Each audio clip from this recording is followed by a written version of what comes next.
The trail was fairly dry, and the large puddle that usually formed at the bottom of the hill was much less muddy than usual.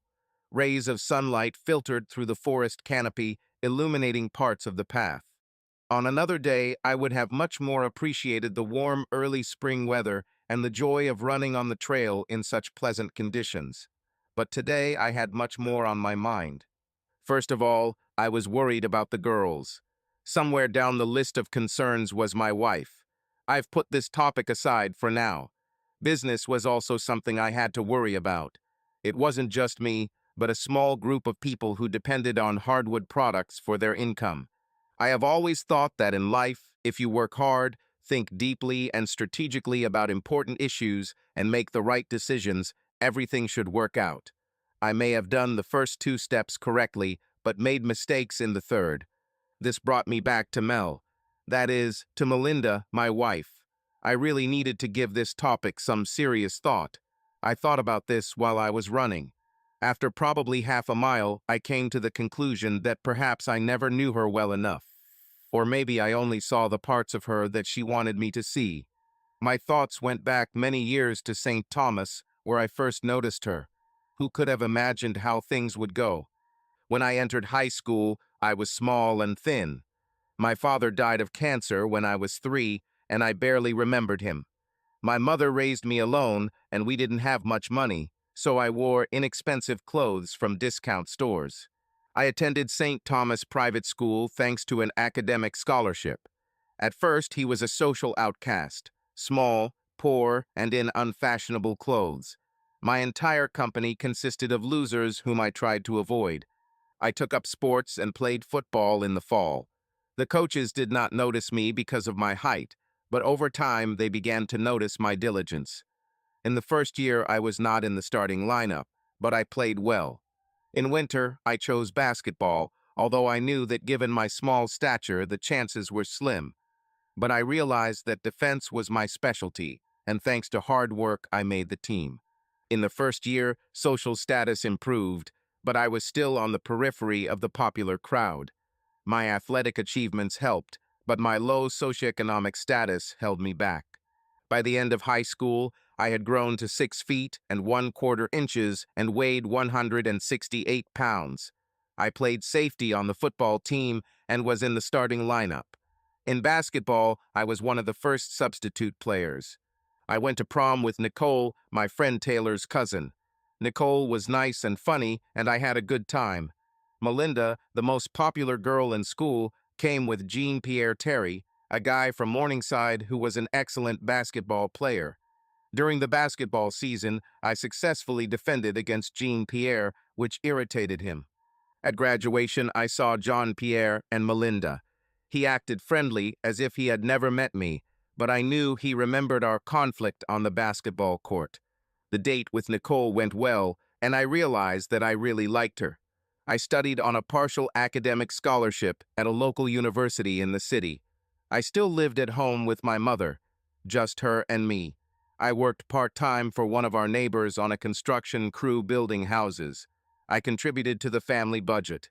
Jim Buehler, owner of the construction crew, had many projects under his belt. He wanted me to work as many hours as possible. I had to balance work, study, and homework. Partial academic scholarships were also conditional on maintaining a GPA of at least 3.0. Most of my friends from high school left to study in other cities. When they came for holidays, I heard about the fun they had living on their own in colleges. Dorm rooms, football games, fraternities and sororities, college beer parties, and of course all the pretty girls at these events. I didn't hear much about classes, majors, homework, or GPA, but that probably wasn't that interesting to talk about. My situation was different. I certainly loved parties and all the things my friends talked about as much as anyone else. But because of our socioeconomic status and my desire to break out of this middle class, I realized one thing. My college experience will be different from my friends' experiences. My plan was for my work to pay off later in my life. Therefore, although I sometimes dated and even more rarely ended up in bed with my partners, it was hard to describe my social life in college as exciting. I went to classes, did homework, lived at home, and worked at Bueller Construction. This was my life for 4 years. By the end of my senior year, I had a 3.2 GPA. Quite good, but none of the higher schools sought to accept me. I'm also tired of studying. I drove an old Toyota with over 200,000 miles on it. The driver's seat showed visible signs of wear, and there was a growing crack in the windshield. It's time to start a career and make money. In the spring of my senior year, our college held a career fair.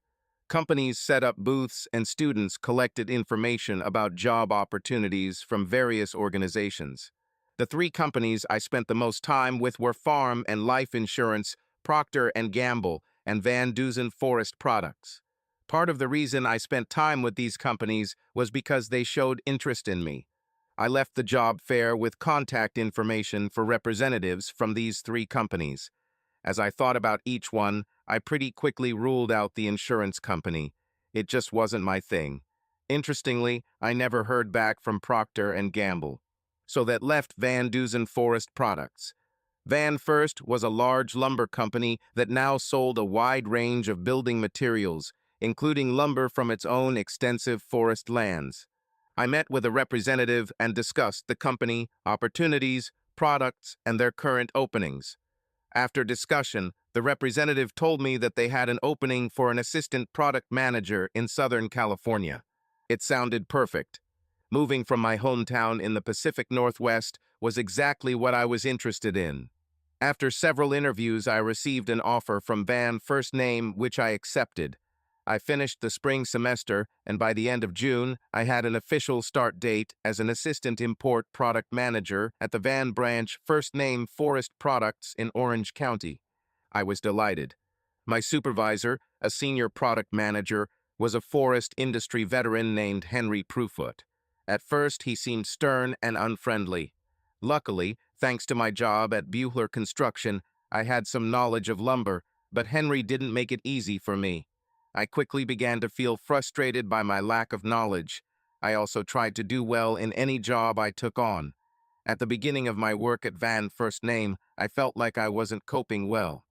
One day, after an especially disappointing week, I went for a long run on the beach in Orange County.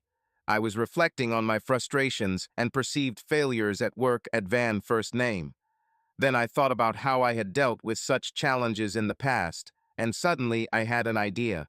I'll just work harder. On Monday, I asked Henry for the key to the building. "Boy, why do you need a key?"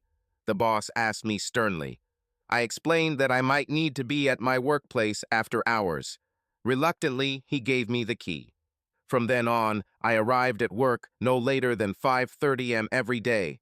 I researched products, analyzed demand, monitored competitors, and called in other time zones. I began to understand business, and it seems that my success has been noticed.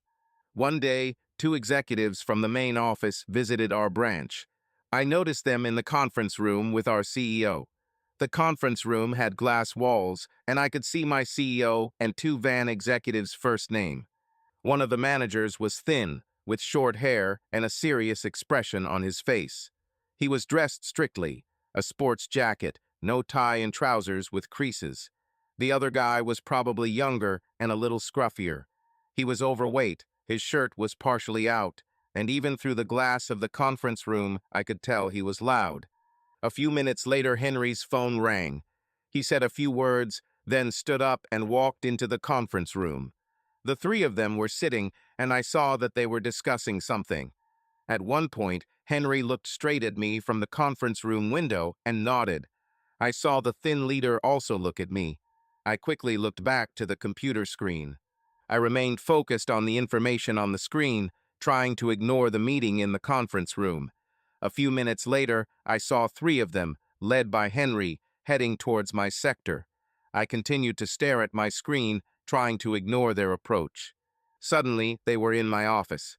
"Kevin," Henry began, "I'd like you to meet Jack Valentine and Charlie Flanagan." I looked into the smiling eyes of the thin leader. I knew these names. Kevin, Jack Valentine, the thin leader offered me a handshake. I stood up awkwardly, hitting the table. "Flanagan, Charlie Flanagan," said the plump guy. casually offering his plump hand in greeting. "Nice to meet you, sir," I replied, nodding to both men. "So how's your job at Van First Name?" Valentin asked me enthusiastically. "Yes, sir, Mr. Valentine," I began. "I like my job. It's very challenging." I began and was interrupted. It was Flanagan. "Jack," he began, "I need to take this call," he said, looking at his BlackBerry. No attention to me or Henry. The plump man hurried away, not paying attention to us. I noticed Valentin looked at him for a moment and shook his head slightly. He then turned to me and enthusiastically continued our conversation. "First of all," he said amiably, "this is not Mr. Valentine. This is Jack. Besides, I've heard good things about your work, Kevin. Have you thought about your future at Van First Name? We have a career path for you here." He added, "Thank you, sir. Jack. I love what I do and Henry has been great. I already knew a little fawning never hurt. I especially enjoy the international part of the job, sources of materials in more difficult conditions." I told Valentin with sincerity. He continued to study me, nodding, hand on his chin, mulling over my words. Then he looked at Henry. "You know, there's a trip to South America planned for the beginning of the year," Valentine said, turning to Henry. "Why don't we sign Kevin up for it?" I saw Henry's eyes widen in surprise. Okay, Jack," Henry agreed. "Great," Valentine said to Henry, then turned to me. "Kevin, it was nice to finally meet you. Keep up the good work. If you need anything, don't hesitate to call me directly." He added and handed me his business card. And with that, Jack Valentine left. A little later, Henry came to my table. "Boy," he told me, "I have to say, I'm proud of you. Jack Valentine is the vice president. The fact that he spotted you and approved you for an international trip is a big deal. And I have to say, if you look good, then I look good." "Thank you, Henry," I said. "I appreciate everything you've done for me. Just remember," he told me, "don't screw it up." And with these words, he good-naturedly hit me on the shoulder and left. I was very pleased with the attention from Jack Valentine. I replayed our acquaintance in my head. Then I thought briefly about Charlie Flanagan. We didn't have much interaction, but there was something about him that I didn't like. I couldn't figure out exactly what it was. I just didn't like him. Work continued at the VDFP Orange County branch. I continued to come to work early and work hard. I knew I was making money for the company, and at the end of the third quarter, I received a $2,500 merit bonus. My work life was good, but my social life was inconsistent. I spent time with a couple of young VD employees. Sometimes on the weekends, we would go to bars in Huntington or Laguna Beach. One Friday, one of the younger employees, Tim, said that one of their suppliers, Julia Mitchell, had invited us for drinks after work and invited me. I saw Julia in the office, and she definitely stood out. I never talked to her, but I definitely noticed her. Julia was tall, almost 6 feet, my height, part of that height being her high heels. She also loved short skirts and a little makeup. She was amazingly slender. In an office full of men, she was certainly noticeable. I assumed she knew this and used her good looks for business purposes. I was always interested in getting to know her better. I agreed to meet with them. We were going to Windfire, a slightly pretentious bar in Laguna Beach. The bar had gas fire pits in the front yard with brightly colored chairs around each fire pit. When I arrived, I saw Neil and Tim from our office occupying one of the fire pits. As soon as I approached, Julia arrived. "Nice to meet you, Kevin," Julia greeted me enthusiastically. "I've seen you and heard about you. It's nice to finally meet you," she said, and it seemed that her hand lingered in mine, a little longer than usual when greeting, and her hand was soft and warm. I felt a slight sexual excitement from this acquaintance. "Yes," Neil chimed in, "Kevin is a rising star in VD. He meets with the most senior executives." He added. "Is it true?" Julia asked, now with even more enthusiasm directed at me. "That's not entirely true," I began. "Bullshit," Tim interrupted me. "So tell me what you do at Van First Name," Julia asked. And suddenly Julia and I found ourselves in our own little world, getting to know each other around the fire. The evening flew by unnoticed. Somehow the drinks kept coming, and I vaguely remember someone ordering food. At some point, I remembered that Neil and Tim had left, but the atmosphere, drinks, and Julia created a cozy cocoon of fun. I seemed to get a lot of her attention throughout the evening. She asked me about my work and my life. She was not only attractive, but also smart and seemed very interested in me. At this point in my stay in California, I rarely dated girls. To say that I began to feel attracted to Julia would be putting it mildly. Finally, when it seemed that this stage of the evening had come to an end. "Well," I said, "I lost count after the third drink. I can't drive home to Buena Park. I'll probably call an Uber," I said, standing up. "Come to my place. I'll make you coffee," Julia said. "It's only 3 blocks from here." I agreed it made sense. It would be a hassle to come back here the next day to get your car when people are flocking to the beach. I agreed. But then, as we started walking, I started to wonder, could it be more than just a cup of coffee? I've been in situations like this before, but I've never connected with someone through work. With slight confusion, we reached Julia's apartment. "I live alone," she said as we climbed the stairs to the second floor of her condominium. "I tried living with neighbors, but I'm too independent, I guess," she said, opening the door. "Besides," she added, turning to me, "I like my privacy," she added, and kissed me. Entering the apartment, we made love. "You're not going anywhere," she told me. I happily lay down next to him, and soon we were both sound asleep. I woke up early, my body not realizing it was a day off, and watched Julia sleep. I was happy remembering our evening together. The sex was great, and besides, I really liked her. She was attractive, smart, and definitely sexy. I was hoping this was the start of a relationship. We took a shower together. Since she had paid for everything at Windfire the previous night, presumably out of pocket, I insisted on taking her to breakfast. While eating, I began to think about how our relationship might develop. When we left the cafe, we stopped on the sidewalk. My car was one way, her condo was the other. I would invite you back to the condo," she began, but then looked back and whispered, "But I'm too tired." We both laughed. Then I looked at her more seriously. "Julia," I said, "I'd like to see you again," I told her. She nodded with the slightest hesitation and said she had a work trip to Northern California next week. But what about next weekend? I got her contact information and told her I would call her later in the week. She gave me a quick kiss and turned to go home. I stood and watched her leave. I really liked Julia, I thought. This week in the office, I received some mild teasing from Neil and Tim, hinting that something had happened between Julia and I after they left. Like a gentleman, I was in denial, but I was starting to feel excited about this new friendship. I texted her on Wednesday asking about her plans for this weekend. She didn't answer right away, but I knew that everyone has their own communication habits. Finally, on Thursday evening, I received a message. "Friday night, Newport Beach. I know a great place there." I agreed, and we agreed to meet at 6 p.m. I arrived 15 minutes early, and she was 20 minutes late. Punctuality was important to me, and I controlled my irritation. We had a drink and a walk on the beach, and then had dinner booked for 8 p.m. Dinner was delicious, expensive, but tasty. After that, I was invited back to her house. I was hoping this would happen. We had another fun, sexy night.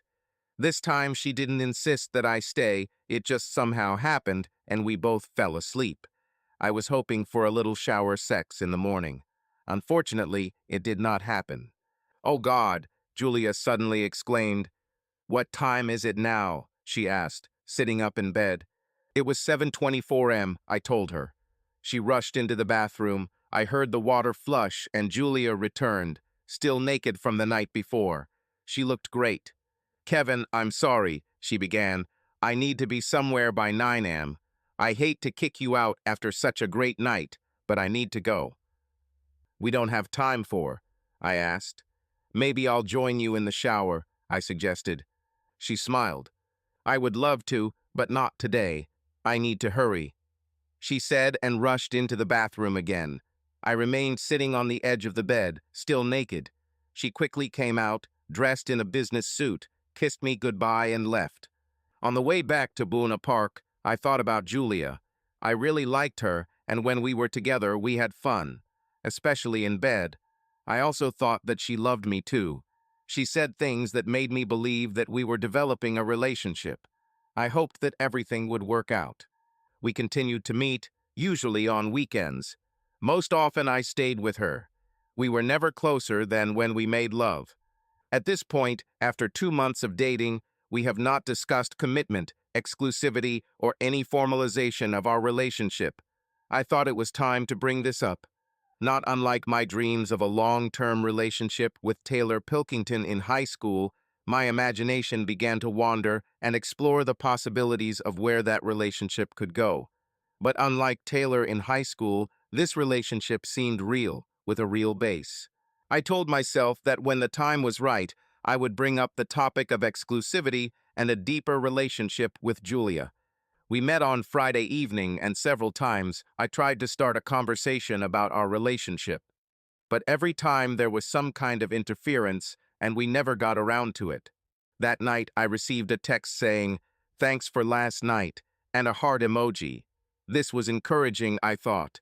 Next week, when we meet, I will definitely bring this up. On Tuesday, I texted her about my plans for the weekend. This time, there was no response until Thursday evening. "Hey, a few of us are going to H2O in Laguna Beach on Friday night. You should come by 7 p.m., the message said. It's not quite what I was hoping for, but it's still okay.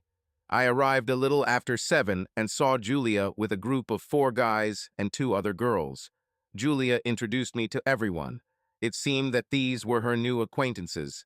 Everyone was nice, and I tried to be polite. As the evening wore on, my hope that we would spend intimate time together seemed less and less likely. In fact, one of the guys, he looked rich, was getting the same attention I was getting the first night we met. I interacted with others throughout the evening, but interacted far less with Julia than I had hoped. At one point, I followed her to the bathroom and made sure I was nearby when she came out. "Hey you," she said. "Are you having a good time?" she asked with a wide smile. I came closer and hugged her. "I can think of a way we can have fun," I told her, whispering in her ear. "I know what you're thinking," she told me and playfully pushed me away. She then returned to the group. I followed her in disappointment. It was already late, after 11 p.m. I couldn't count on an overnight stay at Julia's, and I had a 20-minute drive home to Buena Park. I stopped drinking. Suddenly, it became clear that the group was breaking up. My hopes for intimacy rose again. But just as quickly, these thoughts were destroyed. "Kevin, James knows where the party is. Please come with us." Julia asked me. At this point, I was already fed up. The people were nice, but I wanted to spend time with Julia. This certainly didn't look like something that would happen that evening. I refused. All I got was a tight but brief hug from Julia, and then they were gone. During the drive home, I was a little angry at Julia, but then I thought about it. I clearly wanted a different relationship than she did. It's not her fault. We did not have any exclusivity agreement. I was hoping for something more than just friendship with a few nice sexual encounters. With these thoughts, I returned to my apartment, disappointed about the possible end of this short-term relationship. I guess I decided that, like a lot of guys, Julia loved to play on the field. I kept hoping that I would hear from her. This week, I felt like the ball was in her court. It was her turn to contact me, and although my phone vibrated regularly, it was never Julia. For the first time in almost 2 months, I spent the weekend without her. This weekend, during one of my runs, I chided myself for letting my romantic fantasies get ahead of me. It happened to Taylor in high school, and now it's happening to Julia. At least with Julia, I thought we had a real relationship. But I think we both just saw it differently. I promised myself to manage my expectations with any future dates. Monday morning, I was at work early again. Thoughts of Julia were still present, but receding. I saw Henry and a few others arriving around 8 a.m. I was deep in my work when Henry approached my desk. "Boy, do you have a passport?" Henry asked. No," I replied. "You're leaving for Brazil in 7 weeks. You better do it quickly," he told me. All of Julia's sad thoughts suddenly faded into the background. For the first time, I was going to travel abroad. I needed to get a passport and decided to do some deep research into the geography and population of the area we were going to. I also called one of our senior product managers at headquarters to get as much information as possible. I learned that our base would be in Paranagua and we would be traveling deep into the rainforest by car and boat. We were supposed to meet the plantation owners. Some of the property belonged to the indigenous peoples of the area. The people were from the Ticuna tribe, and I learned that some of the Ticuna spoke Portuguese and English. I knew that we sourced tropical wood from Brazil, and it was a sought-after commodity in the construction industry. I also knew that there were environmental pressures associated with tropical deforestation. There must be a way to balance timber harvesting with a long-term environmental plan, I thought. When the time came for the trip to South America, I continued to work long hours and spent my evenings exploring the environment we were going to. One day, a few weeks before we left, I was reading an article about Ticuna when I suddenly felt someone standing in my office. I looked up and saw Julia. "Hello, stranger," she greeted me with a wide, bright smile. She looked good. Her miniskirt was short, and for a moment my thoughts went back to our sexual experience together. "Hi, Julia," I said after a moment of hesitation. Then I stood up and awkwardly extended my hand to shake hers. She ignored my hand and hugged me.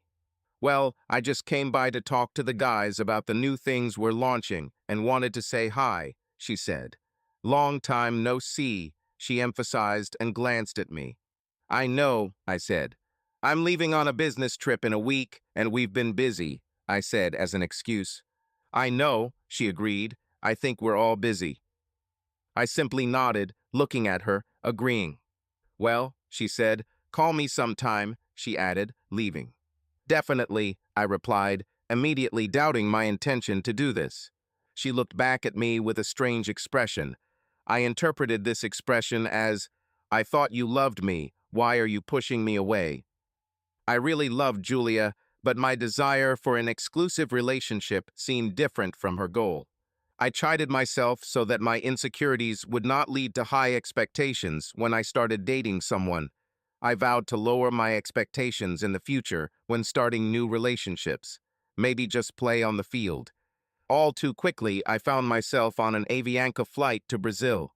It took a whole day to get to Paranagua. I knew that the next day we would go upriver to the plantation. There were 4 of us from the van company First Name. Me, 2 senior buyers from the Tacoma headquarters, and an experienced product manager from Denver, Martin Francisco. Martin spoke Portuguese and had contacts in Brazil. The first few days, we conducted excursions to various plantations. We lived in good but semi-primitive conditions. One of the customers from Tacoma came down with some kind of gastrointestinal disorder. He was sent back. I liked it. It was so interesting to learn about new products. I also absorbed this new culture and landscapes.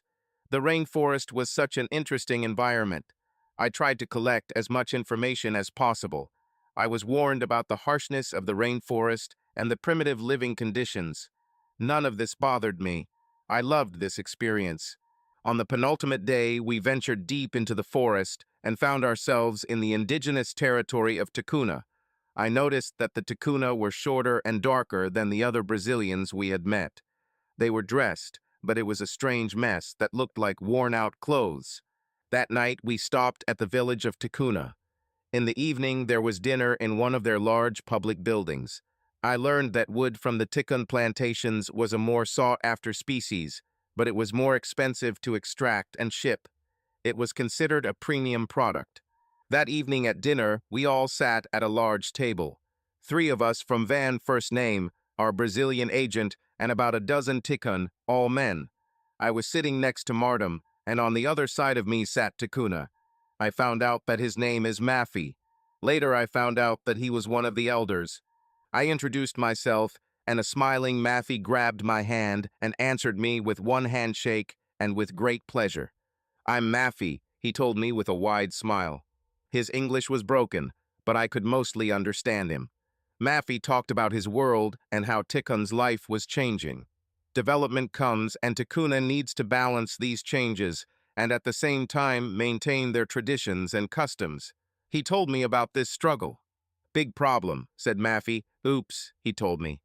What's happened, oops? I asked. Maffey tried to explain, but somehow I couldn't understand. After the holiday, said Maffey, I'll show you. He told me.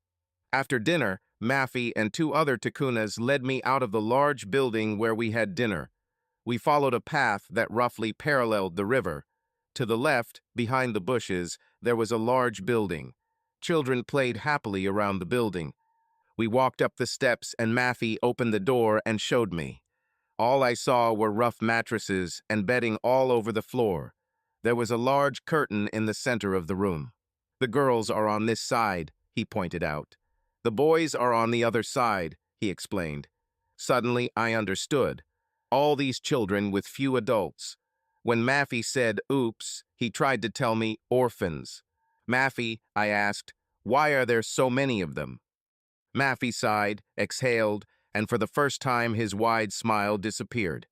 Kevin, that's what he called me. Tikkun's life is dangerous. Father and mother die too early. We have to take care of the children. He told me, looking at Oops Tikkuna. As we were returning, Maffey was talking about how they needed more resources to take care of their children and their village. Sales of timber were one of the few sources of hard currency.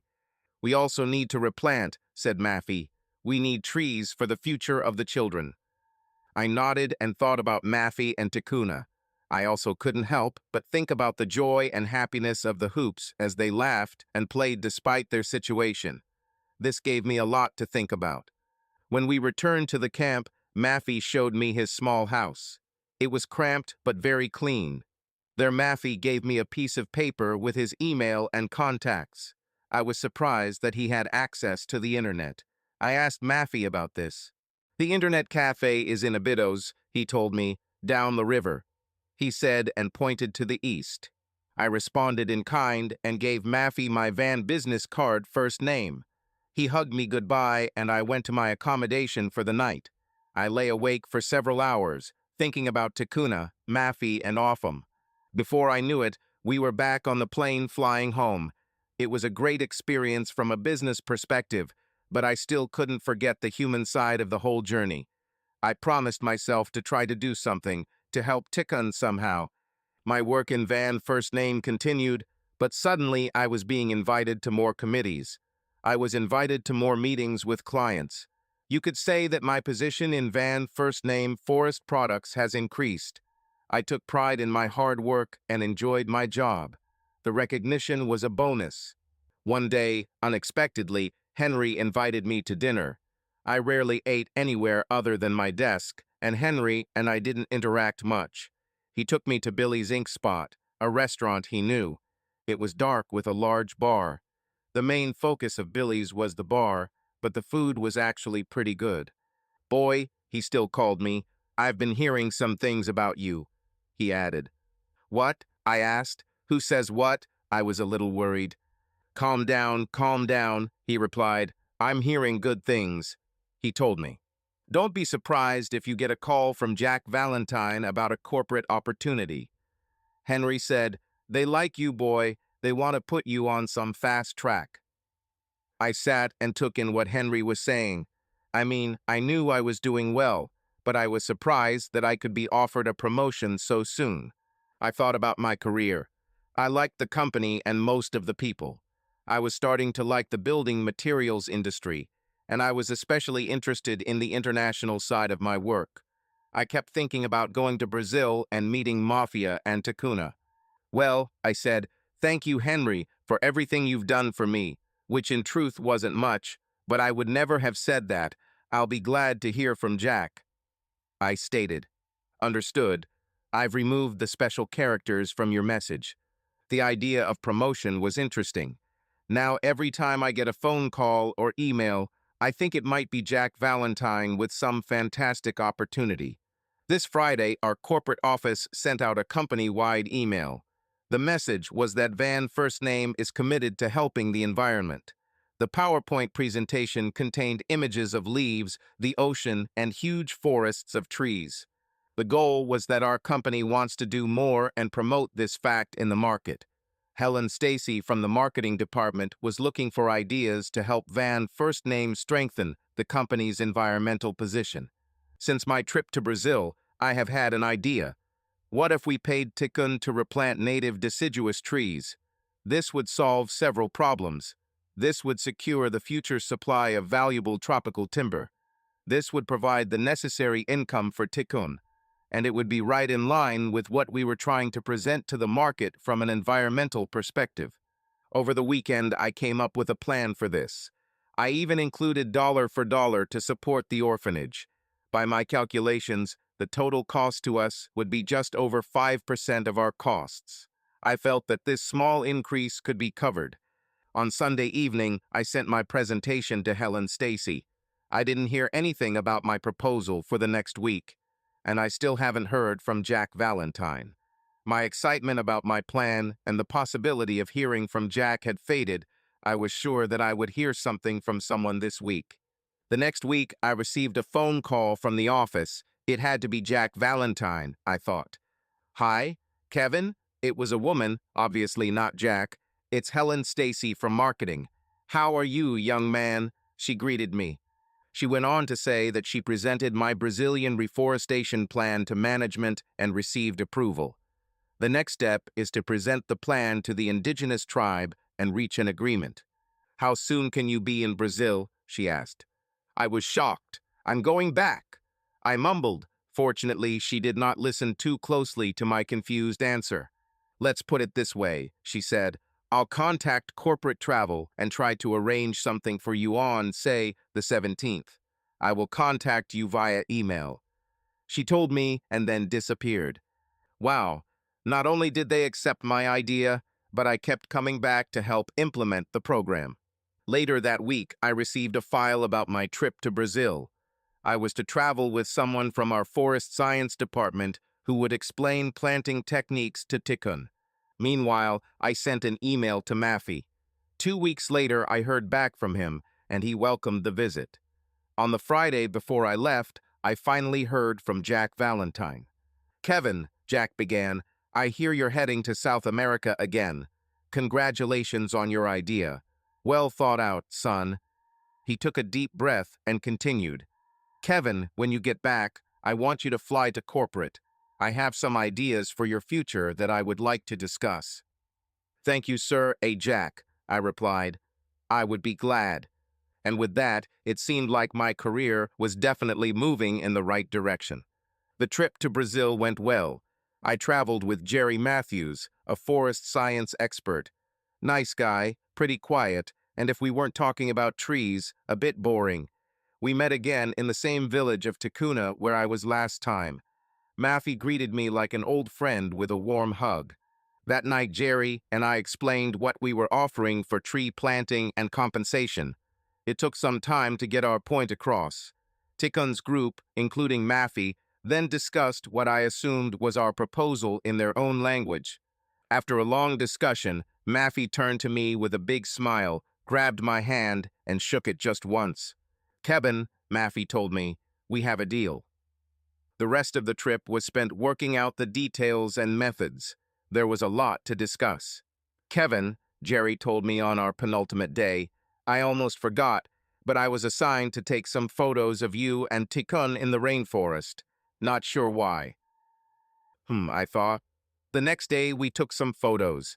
That evening, I sat with Maffey again at the large dinner table. After dinner, I asked if we could visit the orphans again. With a wide smile, he agreed. We walked along a path through the bushes, and suddenly I heard it before I saw anything. It was like music, the most beautiful sound. I heard laughter through the leaves and knew we were close to the orphanage. Maffey and I stood, and I almost became emotional watching the children laughing and playing. It made me think about a lot of my values. These children had almost nothing, not even parents, but their happiness and joy in life was so strong. It was a successful trip, and all too quickly Jerry and I were heading back. I was proud of the success of the mission and felt that this success could help me in my career at Van First Name. But beyond that, I was glad that some of my ideas could impact the lives of others. Life of Tikkun. I had only been in the office for 2 days when I was informed that I had to be at the office by Thursday evening. I had dinner planned with Jack Valentine and Charlie Flanagan. Corporate travel services arranged all trips. I met the head buyer at McLean's Lumber, Alan Church, and we hit it off. In fact, we became personal friends. We bought a quarter share of Mariners season tickets and spent time together regularly. This was especially important since McLean's was our second largest client from the Crescent Creek branch. It was also nice to do business with someone you really liked. Another professional moment that brought me a lot of attention was related to Van's environmental media campaign First Name. It was a picture of me and Maffey in the rainforest. I was pointing at something, and Maffey was looking in the same direction. The forest, river, and sunlight mixed, creating a cool posed photo. Jerry Matthews took this photo while we were traveling to Brazil. Van first spent a lot of money to bring this environmental advertising campaign to the market, and my image always seemed to be in the foreground. My idea, and now my photo, which has become so famous, I once saw this photo on the side of a city bus, have made me a minor celebrity in Van First Name. I thought this should somehow help my career. I also enjoyed my personal life. I spent time with Alan and a few other young guys from VDP, and I also dated several women. Ever since everything happened with Julia, I vowed to not date seriously. I was pretty quick to explain to any woman I spent time with that I was not looking for a long-term, exclusive relationship. This caused some hard feelings at times, but I was honest from the start. And then it was my feelings that were hurt. I was dating a young woman who worked in a corporate office VDFP, not at my Crescent Creek branch. Her name was Gilly, short for Jillian. She was cute, petite, and blonde. After the second meeting, I explained to her everything about my intentions not to look for a serious relationship. I tried to have this conversation before we became intimate, just so there are no misunderstandings. Gilly didn't seem particularly bothered by my statement, and we continued to meet. In fact, before I knew it, I was really starting to like her. We became sexually intimate, and she was fun in bed. I started thinking more and more about Gilly and found myself wanting to spend more time with her. One Saturday morning, I met with Alan. We went for a run in Prospect Park. Our ritual was to grab a coffee and, when the weather was pleasant, cool off at an outdoor cafe in the town square. It was a busy place where people were celebrating the weekend. As we sat with coffee that morning, Alan nodded towards the square. "Hey, isn't this the same girl you were with a couple weeks ago?" he asked. I looked and saw Gilly and some guy walking towards me holding hands. We were right in their path, and she hadn't seen me yet. "Yes," I said to Alan, "I think it's her." Soon they came towards us. In fact, I had to remove my feet, otherwise the guy might trip. "Kevin," Gilly said, surprised but not looking embarrassed. "Hello, this is Brock." She introduced us. We had a rather awkward little conversation, and then they walked away holding hands. As Gilly left, she looked back, smiled, and waved at me. I was a little taken aback.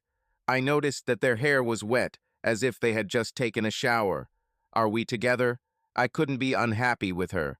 It was I who established the rules of our relationship friendship. However, for some reason it bothered me. I vowed again not to take any of the women I spent time with too seriously. And it worked for a while.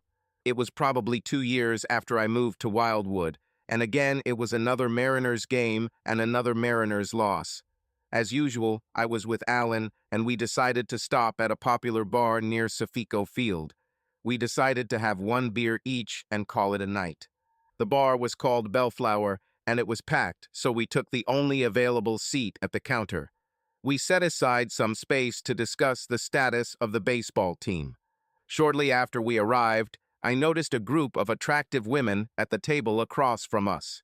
At first, in the muted darkness, I did not recognize them, but there was something familiar about the group. After a few minutes, I realized that the blonde was Taylor Pilkington, and although I didn't see her because her back was to me, I heard Melinda. This must have been the same bachelorette party Melinda had mentioned to me. I went, "Can I buy you a drink?" I asked, approaching them. "No, thank you," I heard Melinda say without even turning to look at me. She could have said something worse. But then Taylor seemed to recognize me. Kevin Gerard," Taylor exclaimed. "How are you guys?" I asked with a smile on my face. At this, Taylor stood up and hugged me. The thought flashed through that this was the most physically intimate moment we'd had, including our several dates in high school. Not wanting to give in, Melinda now stood up and I received a similar hug and also a quick kiss, half on the cheek, half on the lips.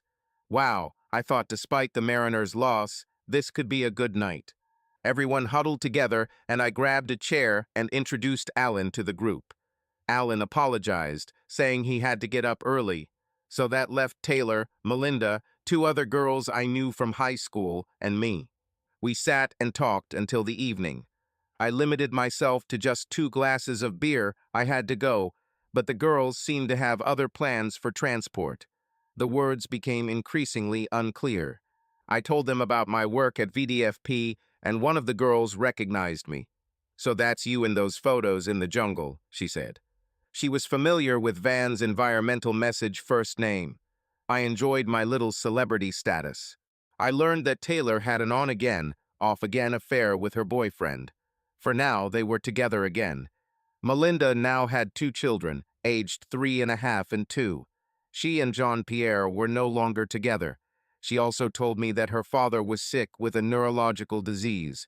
Her mother cared for him full-time. She helped when she could, but she was a single mother of 2 with a full-time job. "These weekend nights," she said, "are my time to finally have some fun." It seemed strange to think that the most popular girl in high school was now living a normal life with the same stresses and problems as any normal person. As the evening came to an end, I asked how everyone was getting ready to go home. I felt fine. I had been drinking ice water for the last hour. Both Taylor and Melinda lived closer to me, but the other 2 girls lived across the street and seemed content to ride with Uber. Taylor and Melinda accepted my offer to give them a ride home. On the way home, Taylor was first, and I dropped her off at her apartment. She thanked me, and when I politely opened the door for her, I received another hug from her. It's a shame she had a boyfriend, I thought. Melinda lived in a rented apartment not far from me. She fell into the passenger seat, and when I pulled up to the curb in front of her house, she didn't even try to get out of my car at first. "Melinda," I began, "you're home," I told her. She took a deep breath and closed her eyes. She paused before answering. "I know," she said, "if we could sit here for a minute." I understood that she wanted to postpone the difficulties of her life. 2 young children, work stress, and her father's health seemed like a heavy burden to share between her and her mother.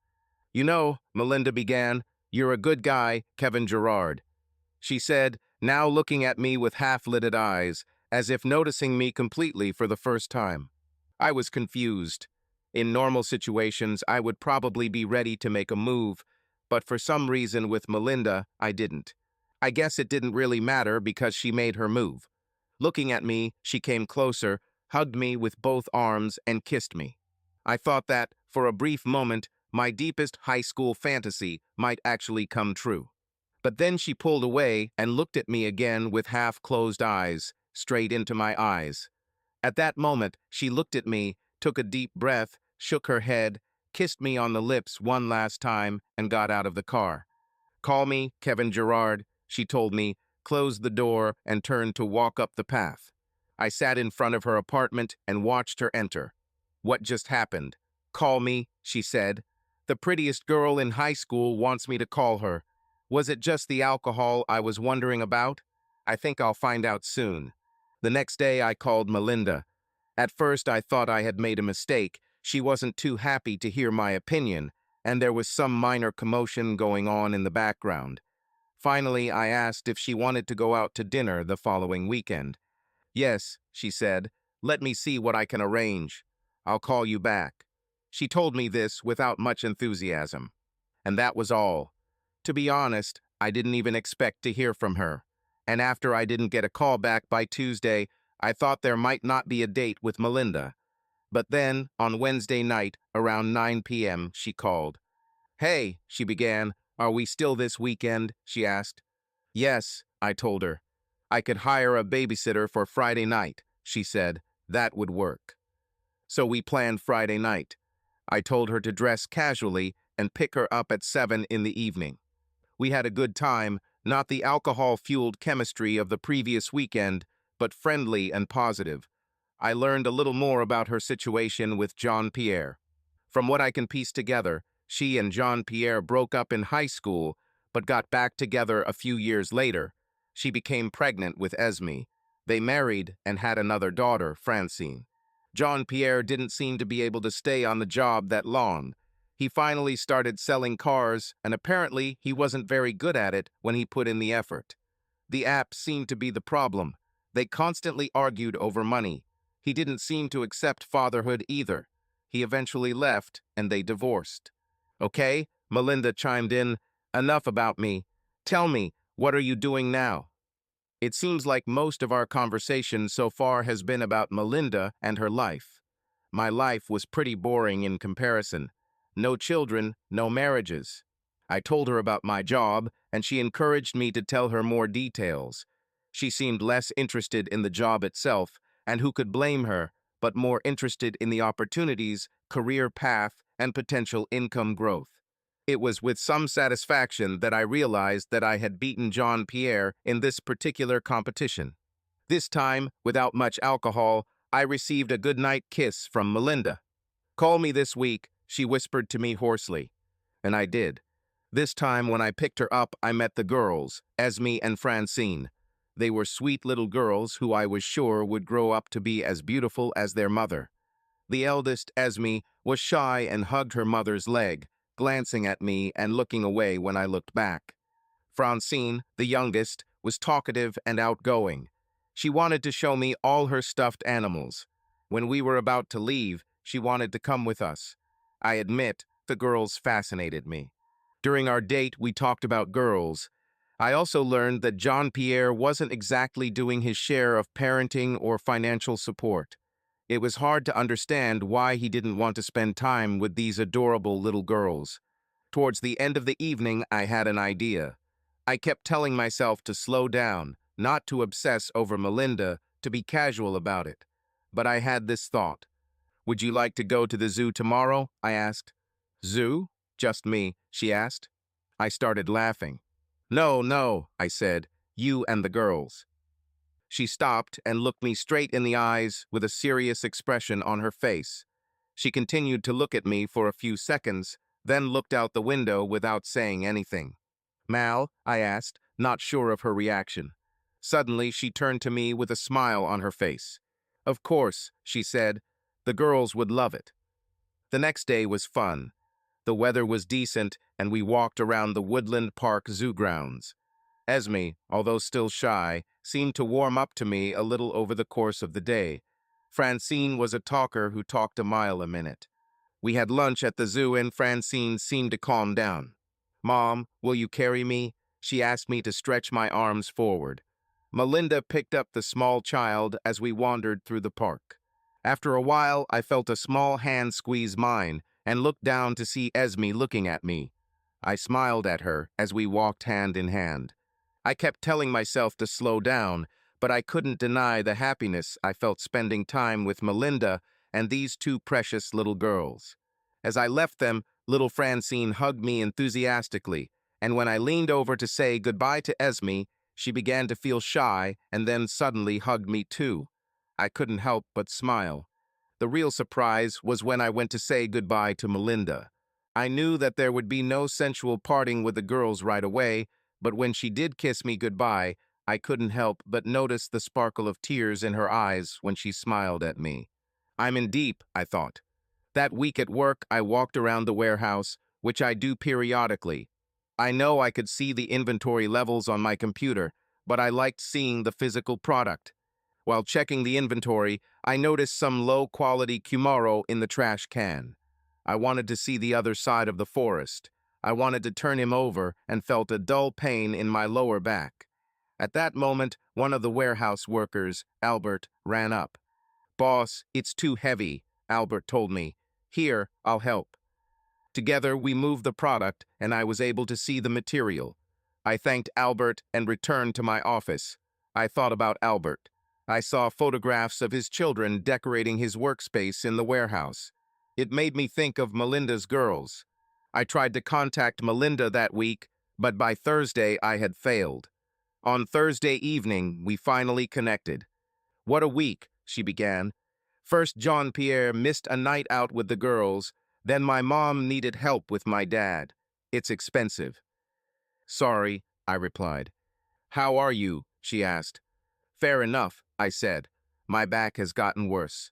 She asked about my week, and I talked about my back. She said she would call back soon. 45 minutes later, she called back. "Take some ahai and 2 bottles of wine.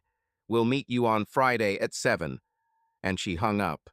On Friday evening, she arrived with groceries and a folding table. She was dressed as if she was going to training. "Take a quick shower, and then we'll work on your back," she said. I fulfilled her request. She turned the table around, placed scented candles, and turned off the light. "Lie down on the table and show me where it hurts," she said. I followed the instructions. She started the massage. At first, it looked like a regular massage, but then it grew into something more. "Do you like it?" she asked. "I'm not sure I've ever felt better," I replied. "Just lie here," she said. "I'm cooking dinner. Do you have an apron?" "No," I replied. Over dinner, we talked about her life, her father's poor health, and problems with Jean-Pierre. "You are so different," she told me. After dinner, I asked what time she needed to be home. She said her mom was spending the night with the girls. We went to the bedroom for the rest of the night. The next morning was interesting. We talked about her life.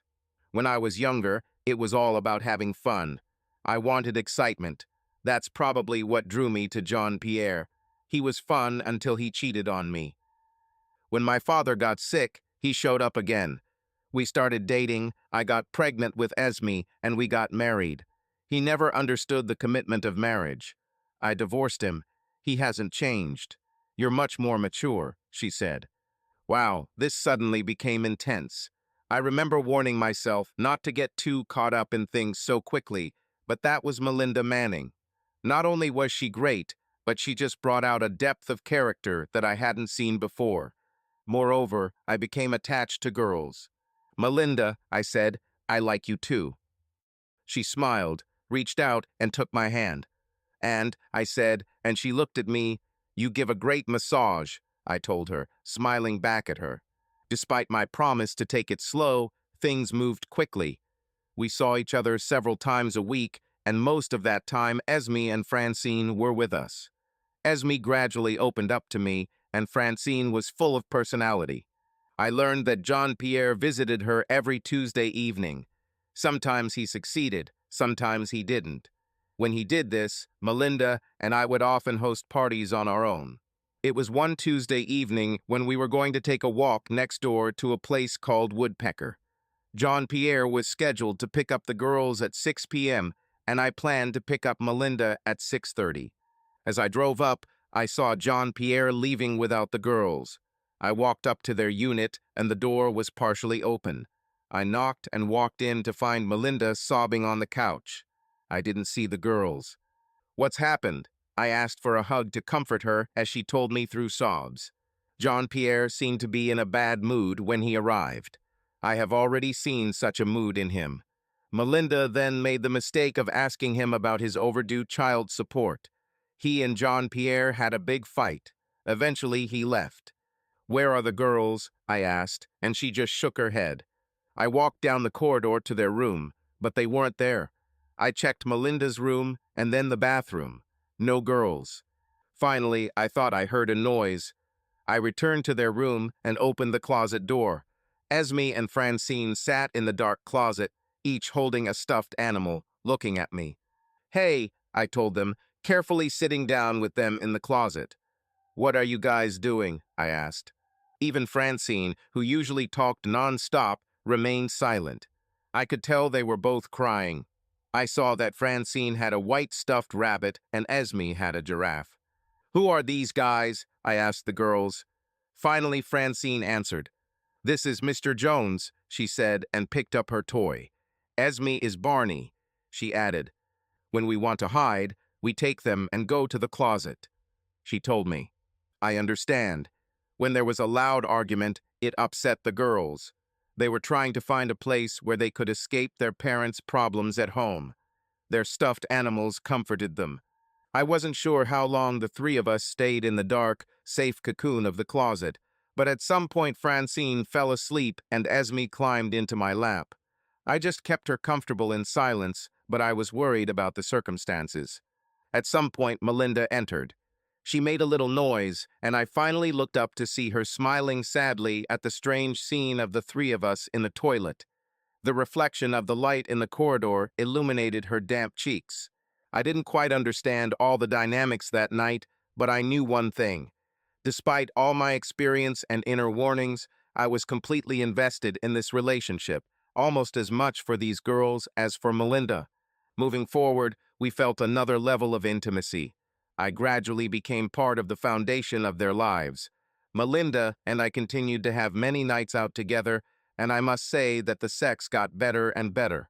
But the real intimacy was that the four of us became family. Often I was the one who insisted that the girls go with us to any planned event. Melinda observed my intimacy with girls and often joked about it. "I think you're only with me because of Esme and Fran," Melinda jokes, but I felt a hint of jealousy in her words. Most of the time, everything went well. Tension arose when Jean-Pierre showed up, which happened every 2 weeks. Sometimes he didn't come, and this upset the girls. In the fall of that year, I remember one moment. We were at my house, making love by the light of the fire and sitting in silence, looking at the flames. "I didn't think my life would change like this," Melinda began. "I gave birth to girls early. Jean-Pierre was a terrible father and husband. My father's illness and my mother's worries also weighed heavily on me. But then you came into my life. I became happier, and so did the girls. Why didn't I know you better at school?" She continued, "Kevin Gerard, will you marry me?" I thought about it for a long time, but we weren't together for another year. However, looking at her and the girls, I could not refuse. "Do you want to get married?" I asked her with a smile. She nodded silently. "Well, I usually do it, on my knees with a ring," I said. She smiled. "Now I am engaged." Wedding plans were numerous, but kept on hold due to her father's illness. My mom moved to Idaho after I graduated, and I didn't have a large family. I asked Alan to be my best man, and Melinda did most of the planning. We met with our insurance agent and purchased life insurance policies for each other. We combined all our insurances. "You need to have long-term disability insurance," Melinda said. "My father's illness ate up their retirement savings. The stress on Mom is terrible." The agent offered various insurance options. "It can be expensive," he said. "I don't care," Melinda replied, and we bought expensive insurance. Meanwhile, things were going well at work. I continued to pursue project management and discovered that I was quite good at sales. Our sales reps asked me to accompany them to product training and sales presentations. I was able to explain our product in great detail, and my natural passion for imported wood rubbed off on our customers. I was also invited to speak at a regional building materials exhibition. My topic was responsible forest management for the future. Shortly before the wedding, I had another trip planned to South America. This included an excursion to meet Takuna and my good friend Maffy. I spent 2 days with Takuna and spent most of the time with Maffy. When I arrived, I was greeted with a warm hug from Maffy and many smiles from the other Takuna. "Kevin, go," and he pointed me to the place where I remembered that there was an orphan school. What I saw surprised me. I haven't been there for 2 years, and the changes have been significant. A new building appeared with sections for orphans, not a wide one unkempt room. The building was much larger than the old one I knew. They built a small school with money from Van First Name and hired a teacher from the nearest town down the river. It was obvious that Mafi and Takuna were proud of what they had achieved and grateful to me. I tried to explain that this was not only my fault, but they didn't care. They thanked me. Mafi and I were talking while walking around the village. Kevin, he began, with education, children have a future. They choose the future. They learn from the teacher. They read, write. A young man named Keta, and he pointed in a vague direction. He is going to the university. He slowly said an unfamiliar word, smiling proudly at me. I was amazed that the relatively small amount of money we provided to this community could have such a big impact. We also teach the customs of Tikkun, Mafi told me. Young people need to know the old traditions. Mafi, I asked, can you show me some of the customs of Tikkun? He stopped and studied me carefully. The normal, always-on smile has disappeared. He looked angry for a moment as he studied my face. Suddenly, he smiled, realizing that I was sincere. Yes, Kevin, I will show you. When we left the orphan school, I was very impressed by all the changes that Takuna managed to implement in such a short time. But there was one thing that didn't change: pure joy and happiness of these children. Despite their difficult situations, the children laughed and played. Their attitude towards life was inspiring. That afternoon, Mafi told me about the traditions of Tikkun. He showed me their decorated masks and how they make them. He showed me their traditional fishing methods on the Amazon and its many tributaries. And finally, he showed me how they hunt. One custom they rarely practiced these days was the art of hunting with poison darts. We take, and then he said a word that I didn't understand, but I guess it meant something like a secretion. From Kamba frog, put on a dart, and then he showed off a blow dart. Mafi's dart struck a tree 20 yards away. He went on to say that the amount of poisonous secretions from certain frogs had toxic properties that could kill large animals. All hunting with poison darts required real skill. I tried, but it wasn't easy. Mafi laughed at my attempts, but by the time we finished, I could hit a tree from 5 yards. Mafi also showed me how much dose of frog poisonous secretion to use depending on the size of the animal. What happens, I asked, if there isn't enough poison on the dart for the size of the animal you find? The animal does not die, he explained. The animal does not move. It sleeps with its eyes open. He told me. This should paralyze the animal, but not kill it. Interesting, I thought. The next day, it was time to leave. I told Mafi and Takuna that I would be back. Most of all, I was glad that I was able to make at least some positive impact on the lives of these people. When I returned, the wedding was only a few weeks away. It seemed like there was a constant list of things to do after work every day. I still continued the habit of coming to the office early, but now with all these things to do, I went home almost every day at exactly 5 in the evening. One of the big challenges was moving Melinda and the girls into my home. We decided to live in my house and give up Melinda's rented apartment. Although my house was small, it was larger than an apartment. Melinda and I will share a large bedroom on the top floor of my house, and Esme and Francine will share a bedroom on the main floor. The wedding was a fun one. I think there were between 60 and 70 people in attendance.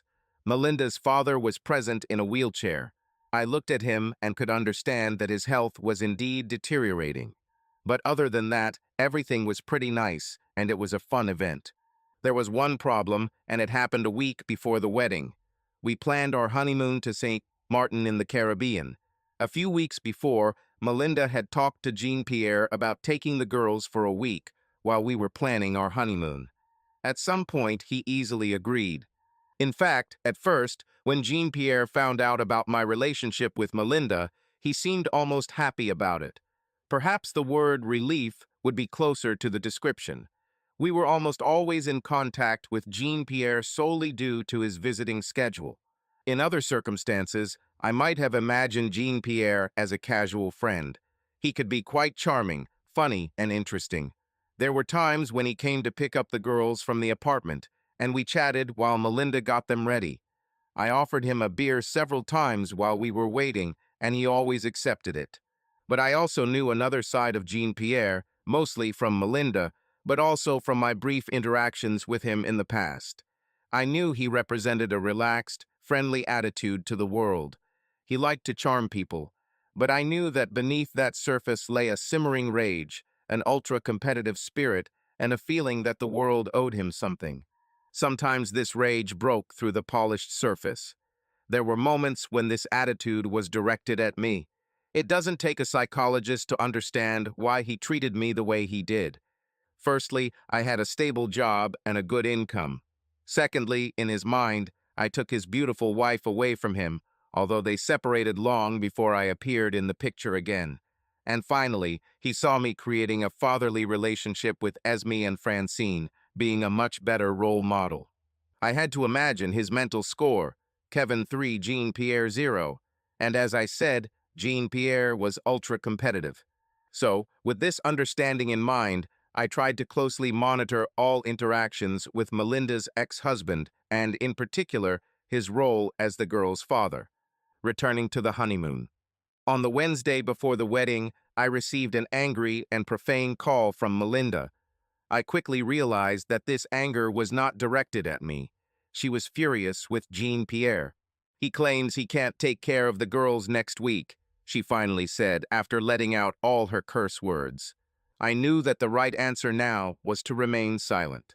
"That son of a bitch said he had a business obligation," she said angrily into the phone.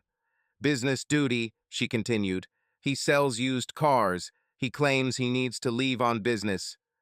We discussed other nanny options that I thought were much better than Jean-Pierre, but none of them were acceptable to Melinda. I agreed with her. It didn't seem right to send the girls into an unfamiliar environment for a week while we were on holiday. "I'm sure we can get credits for all our trips," I told Melinda. "I'll figure it out." "Mel, honey, don't let this ruin the wedding," I told her. She swore she wouldn't allow it, but she was still angry when we hung up. There was no doubt in my mind that Jean-Pierre had deliberately thwarted our plans with sadistic pleasure. Instead of St. Martin, the four of us went to the Oregon coast for a week. Unlike the Caribbean, we didn't have to worry about sunburn in Cannon Beach, but we had a great time. We walked along the beach, watched sea life in the tide pools at low tide, played on the sand dunes, and hiked along the cliffs overlooking the Pacific Ocean. After all the wedding-related activities and moving into my home, normal life continued. I continued to do the job I loved at Van First Name. Melinda was still working in real estate, and the girls were now of an age where they were both going to school. Francine is in kindergarten and Esme is in second grade. I called the next few years good times, stable years. I worked hard and became increasingly involved in the sales of our business, and mostly things went well. Melinda worked less in real estate, but sold a house every month or so. She also helped her father, whose health continued to deteriorate. The girls did well at school. Francine quickly became one of the popular kids due to her outgoing and cheerful personality. Esme was different. She was much more introverted. She was wary and slow to make friends. It would be difficult to call Esme a happy child. Because of this, I always tried to take extra time to spend with her. She had trust issues with older men, which was understandable, but I tried not to let her down. Believe it or not, even Jean-Pierre began to visit the girls regularly and canceled meetings less often. He felt at ease in my house while Melinda was getting the girls ready. He and I chatted amiably, and I often reminded myself that there was more to this guy than meets the eye. But he could definitely be charming. There was one occasion when his true nature came out. A few weeks ago, he surprised the girls with the news that he would take them to the circus. Sitting in my living room, he told them about elephants, lions, acrobats, and tightrope performances. Francine was delighted, literally jumped for joy, and clapped her hands. Even Esme, usually reserved, seemed truly happy. For the next few weeks, one of the main topics of conversation in the house was the circus. The week the circus came to town, I came down with a bad cold, possibly the flu. I moved into the basement with a heater and a cot. I didn't want the girls to get infected and miss the circus. The day the circus was in town, I received a call from Melinda. "You won't believe it, she began the conversation. Their damn father canceled the meeting.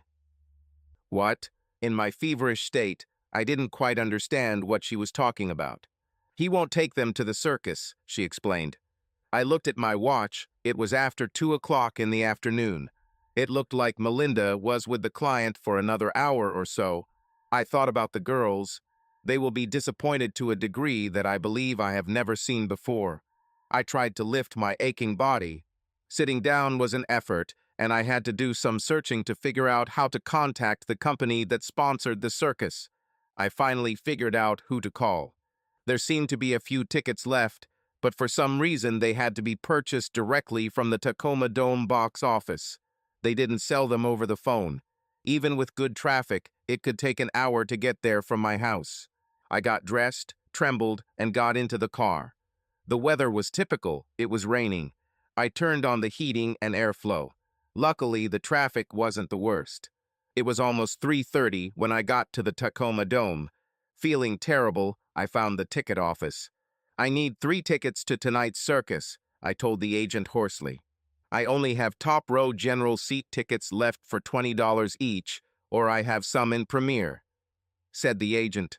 What is Premier? I asked. She explained that these were reserved seats in the row closest to the performers. Tickets cost $140 each. I'll take 3 tickets to the Premier, I said. On the way home, I called Melinda. She had just picked up the girls from school. The girls are crying, she told me. Where are you? I thought you were sick. I explained that I had bought tickets to the circus and she could take the girls to the circus. Oh God, Kevin, she said. You mean you got out of your bed, drove through traffic in the rain, and spent almost $500 on tickets, just so my girls won't be disappointed? Well, I started. It wasn't exactly that bad, I said before being interrupted by a coughing fit. I love you forever, she told me. Later, I reflected that I wished this were true. I met Melinda and her friends for a bachelorette party a few weeks later. I was Melinda's designated driver. I sat and drank half a bottle of light beer with the group and spent some time with Taylor. She seemed to be doing well, but she had an older sister, Janice, who was going through difficult times. I remember Janice as being a few years older and attractive, but not in the same category as Taylor. She seemed to have 3 children with 2 men, and neither man was around anymore. Taylor told me she needed a job. Do you know anyone who's hiring? She asked. I know Janice is a little scatterbrained, but she works hard. She really needs something stable, she added, obviously worried about her sister. We actually needed a receptionist at the Crescent Creek office. I didn't want to recommend her. It was like being on a blind date. There were many potential bad outcomes and really only one good one, I thought. On the other hand, Taylor has been a good friend for a long time. Taylor, I said, we might have something. I'll check. Kevin, thank you, she exclaimed and hugged me and kissed me on the cheek. On the way back home, Melinda mentioned that kiss to me. What was that kiss from Taylor? She asked, not entirely angry, but far from happy. I explained. Okay, I guess. Melinda answered. I was a little pleased that she was the one who was jealous. A few weeks later, we actually hired Janice. I now hoped that she would be able to perform the minimum tasks required of a receptionist. The months passed in a stable, expected rhythm, nothing particularly exciting, but also without major disasters. I was comfortable with this lifestyle. I continued to perform well and was rewarded monetarily according to my achievements. Melinda started talking about the big house. Housing prices continued to rise, as predicted. I know we could sell my house for a profit and could afford to buy something bigger. It was Melinda's idea. My much more conservative plan was to save for the girls' college education while we stayed in my house. Melinda half-heartedly agreed to this plan for now. Several things happened in the following year. The first of these was the death of Melinda's father. We received a call in the middle of the night. It was Melinda's mom. I listened as Melinda took the call. There was no immediate emotional breakdown, no tears. I suppose we have all been mourning his deteriorating health for some time now. And I'm also guessing that I wasn't the only one who felt relief as one of the many emotions I began to process with the news. After all the activities associated with the death of a close family member, there is a period of emptiness where everyone begins to process what life will look like next. For Melinda, this manifested itself in her keeping all her emotions inside. There was a noticeable distance between me and her, and I also noticed her slight aloofness from the girls. I assumed this was her way of dealing with her own grief. I also assumed that in a short time, weeks, we would find a common language again. I also noticed a new hostility between the girls. I knew that fighting between siblings could be quite normal, and of course the two girls were very different. Francine is the more outgoing, loud younger sister compared to the older, more reserved Esme. But the strange change was that these two girls had been through a lot together. They have always been one. Now that is changing. And then there was Jean-Pierre. Jean-Pierre tried different works. His personality and charisma were offset by a poor work ethic and dishonesty. He would start a job and do well for a few weeks until his true nature emerged. One look at his spotty resume and anyone but the desperate would never hire him. One thing he thought he was more successful at was selling cars. And now, either he had somehow changed or circumstances required him to conform to his work habits. He now worked for Register's pre-owned luxury vehicles. They sold mostly used premium European and Japanese cars. Jean-Pierre had the looks and confident attitude that suited and attracted a customer base interested in used luxury cars. It looks like he was successful. The first time I saw a black Land Rover in front of my house, I was surprised to find Jean-Pierre inside waiting for the girls. The last time I noticed his car, it was an old Honda Civic. I also noticed that he was drinking one of my beers and eating the expensive smoked salmon I bought. "Hey, dude," he said affably. "When I saw the salmon, I just had to try it," he told me, licking his fingers one by one. I just nodded without saying anything. It was a stressful day at work, and I was in a bad mood. Now this bastard was sitting in my house, drinking my beer and eating my expensive food. Later, after they left, I told Melinda about it. She usually had a long list of negative comments about Jean-Pierre, and I expected some sympathy. I was surprised by her reaction. "Kevin," she said, "what's the difference? It's just food. We can buy more." I have learned over the years of marriage that I can argue with her, win the war, but lose the battle. I didn't need us to be in some kind of quarrel. I've had enough stress with the current changes at Van First Name. "Okay," I replied. "I understand. For now," I thought. And then I left the topic alone. What surprised me, however, was that she seemed to come to his defense. I reflected on our relationship and noted that since her father's death, we still had not been able to fully reconnect. The next day, rumors began to spread at work. The economy slowed and demand for new homes first stabilized, and then we started to see a decline. We forecast a slight increase for the year in our budgets. When you create a budget, it should be a reasonable guess of what you expect the business to do over a certain period of time. The problem was that there was always pressure to show growth. I remember initially forecasting flat sales for my sector. They gave me my budget back and told me to show growth. I revised my budget. And then, once senior management received all the budgets, they planned based on those estimated numbers. People were hired, capital assets were purchased, inventories were built up, and the business strategy for the year was based on these assumptions. As the economy cooled and sales slowed, profits were impacted. Now the shareholders were becoming dissatisfied. Senior management had to look for ways to increase profits despite slow sales. This meant one thing: reduce costs. That was the nature of rumors. What were they going to do? At home, the external pressures of work began to affect our usually happy home life. Melinda's real estate sales have slowed significantly. This didn't improve her mood. I was tense, worrying about the rumors in Van First Name. And besides, the girls were arguing. "I want my own room." Esme said, "I don't want to share a room with Francine anymore." This led to Melinda telling me about a large house she had looked at and what a bargain it had been. With all the uncertainties in the current economy, the last thing we needed to do was buy a more expensive home. When I told the family this, you can imagine who looked like the bad guy. Esme left in a rage, slamming the door to their room. The next day at work, I analyzed my sales numbers. Most of my products were stable or rose slightly, with the exception of the wood I bought from Tikkun. Tropical hardwood sales increased 18%. I quickly realized why.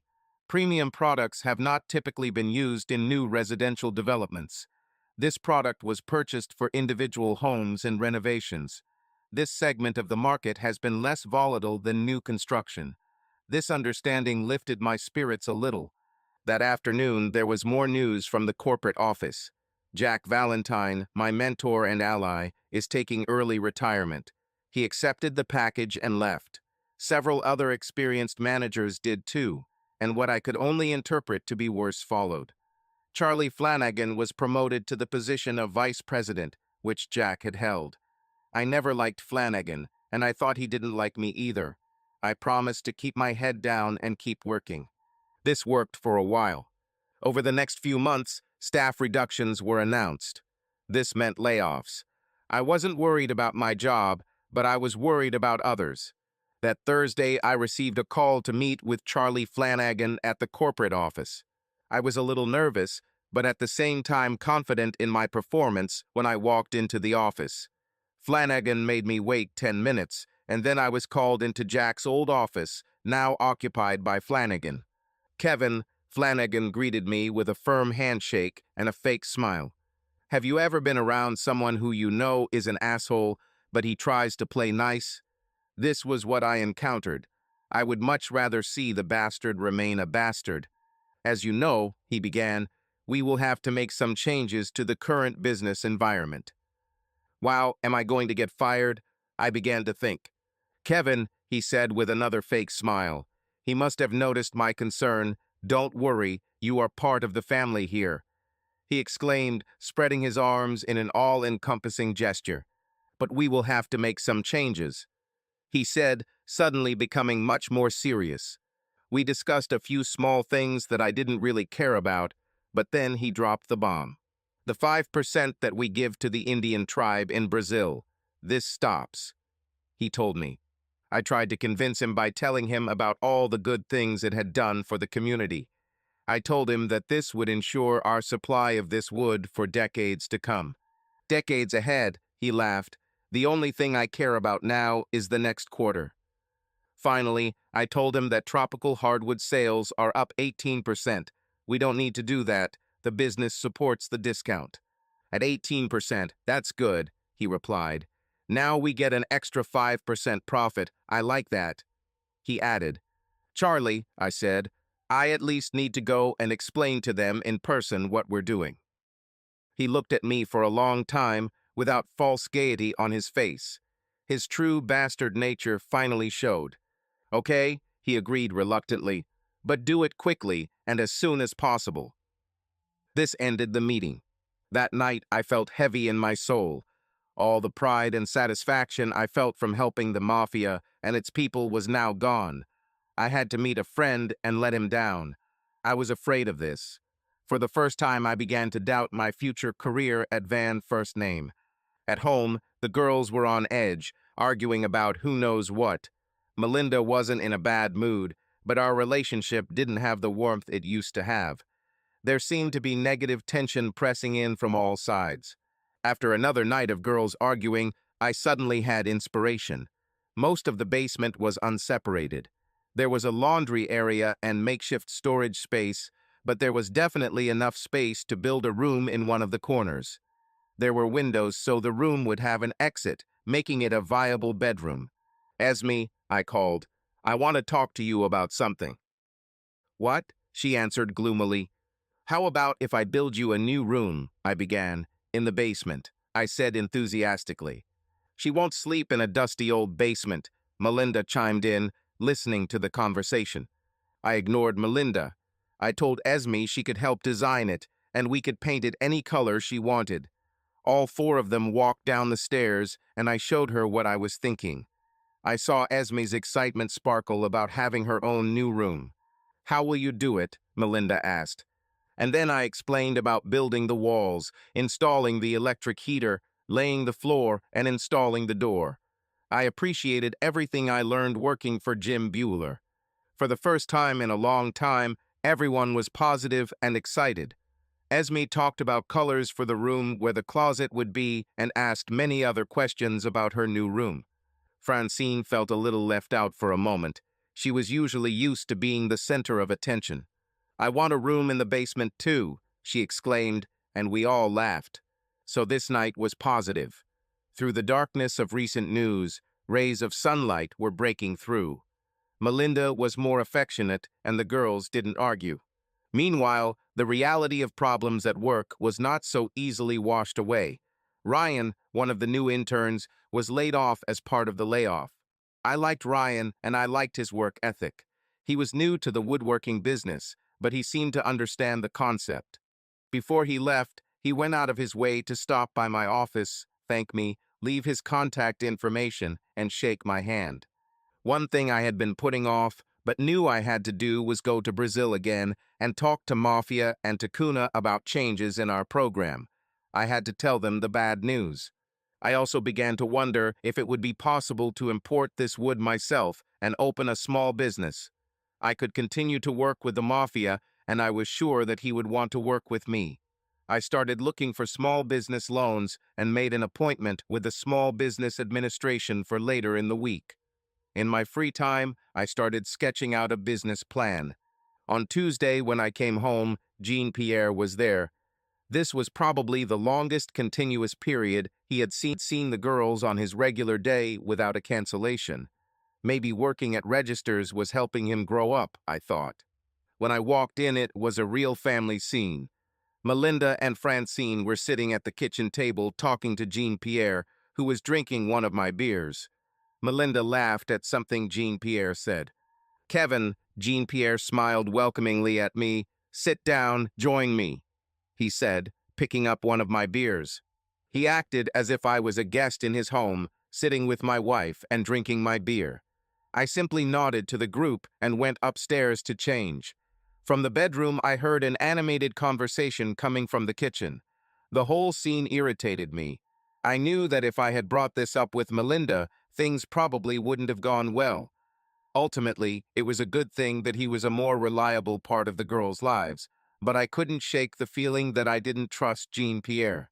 And although I, until now, had no reason to doubt Melinda, it felt like small cracks were starting to appear in our foundation. A week later, I was on an Azul flight to Brazil. Throughout the flight, I tried to think about how best to tell Mafi and Chikuna about the new financial changes.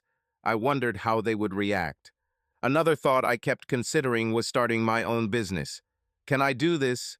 Is it possible for me to be successful? And can I make money from this? These were the questions I debated with myself as I flew through the dark night sky. When I arrived in Mafi village, it was like a celebration. Music was playing, some were wearing ceremonial masks, and I could smell the delicious food being cooked. All of this made me feel even worse about the situation. After a warm hug, we sat down in the large dining area with plenty of food and drinks. Kevin, my good friend, Mafi began, how are you? I couldn't match Mafi's wide smile and had to look away. I felt like I had let all these good people down. All the achievements they made in their village with the orphanage and school. Will they have to stop paying the teacher? These thoughts were running through my head as I thought about how to tell them about this. Kevin, Mafi said, looking into my eyes. I see concern on his face. Tell me, Mafi asked. I took a deep breath and tried to explain about the financial downturn, the slowdown in home construction, and the decline in stock prices. Ultimately, I was able to convey to him how my company was being forced to change financial relationships that had been so successful for a long time. Kevin, Mafi began, the wide smile now gone. You don't do this, does the big company decide? He asked. Yes, I said, nodding my head. He then conveyed to me that he should discuss this with some others. He suggested that I take a walk to the orphan school. I sat down on a stump on a small hill, overlooking the orphan school. I thought about all my problems. The job was stressful and could get worse. My relationship with Melinda was on the rocks. The girls have been less happy in recent days, and I didn't trust Jean-Pierre, but he was inextricably woven into our lives. My mood darkened as I thought about all my problems. But then, like a bolt from the blue, I opened my eyes. I listened. There were children around me who had almost nothing, even parents, but they laughed, rejoiced, and played. I looked at the group and saw one little girl, no older than 5 years old. She sang and played, clapping her hands, dressed almost in rags. I was just enjoying life. Oh, how I kicked myself. All my petty problems. At that moment, I knew what I was going to do. I was never afraid of hard work and was confident in my abilities. The only thing holding me back was leaving the comfort and safety of the van first name. I hesitated because my comfort was disturbed, and then I looked at these children, and I was worried about my comfort. I immediately went to find Maffey and explained to him what I wanted to do. He met me halfway along the path. There was a big smile on his face again. It looks like Maffey and the other Chikuna were thinking along the same lines as me, without all the details. "Kevin," said Maffey, "you buy wood from Tikkun. You sell, and then you pay." That would actually be wonderful. What I remembered from business classes in college was that cash flow is one of the biggest challenges for a new small business. If I can pay them after I sell the wood, it will greatly ease the cash flow problem. We talked late into the night about all the details of our new agreement. Discount from van first name expires in 90 days, so I had 3 months to set up my business. I already had a pretty good deal of confidence from the SBA that I could get some kind of loan and I could cash out my 401k. I also had some savings. I will have working capital. When I got home that Thursday night, I was excited to tell Melinda about my plan. Luckily, the girls didn't argue, and I had uninterrupted time to talk to Mel. I excitedly told her about my plan, the potential, and my agreement with China. The anxiety I had was not reflected in Melinda's reaction. "You mean you won't necessarily have a steady paycheck?" she asked. I kept trying to explain the margin I expected from the wood, and that's before I added other lines.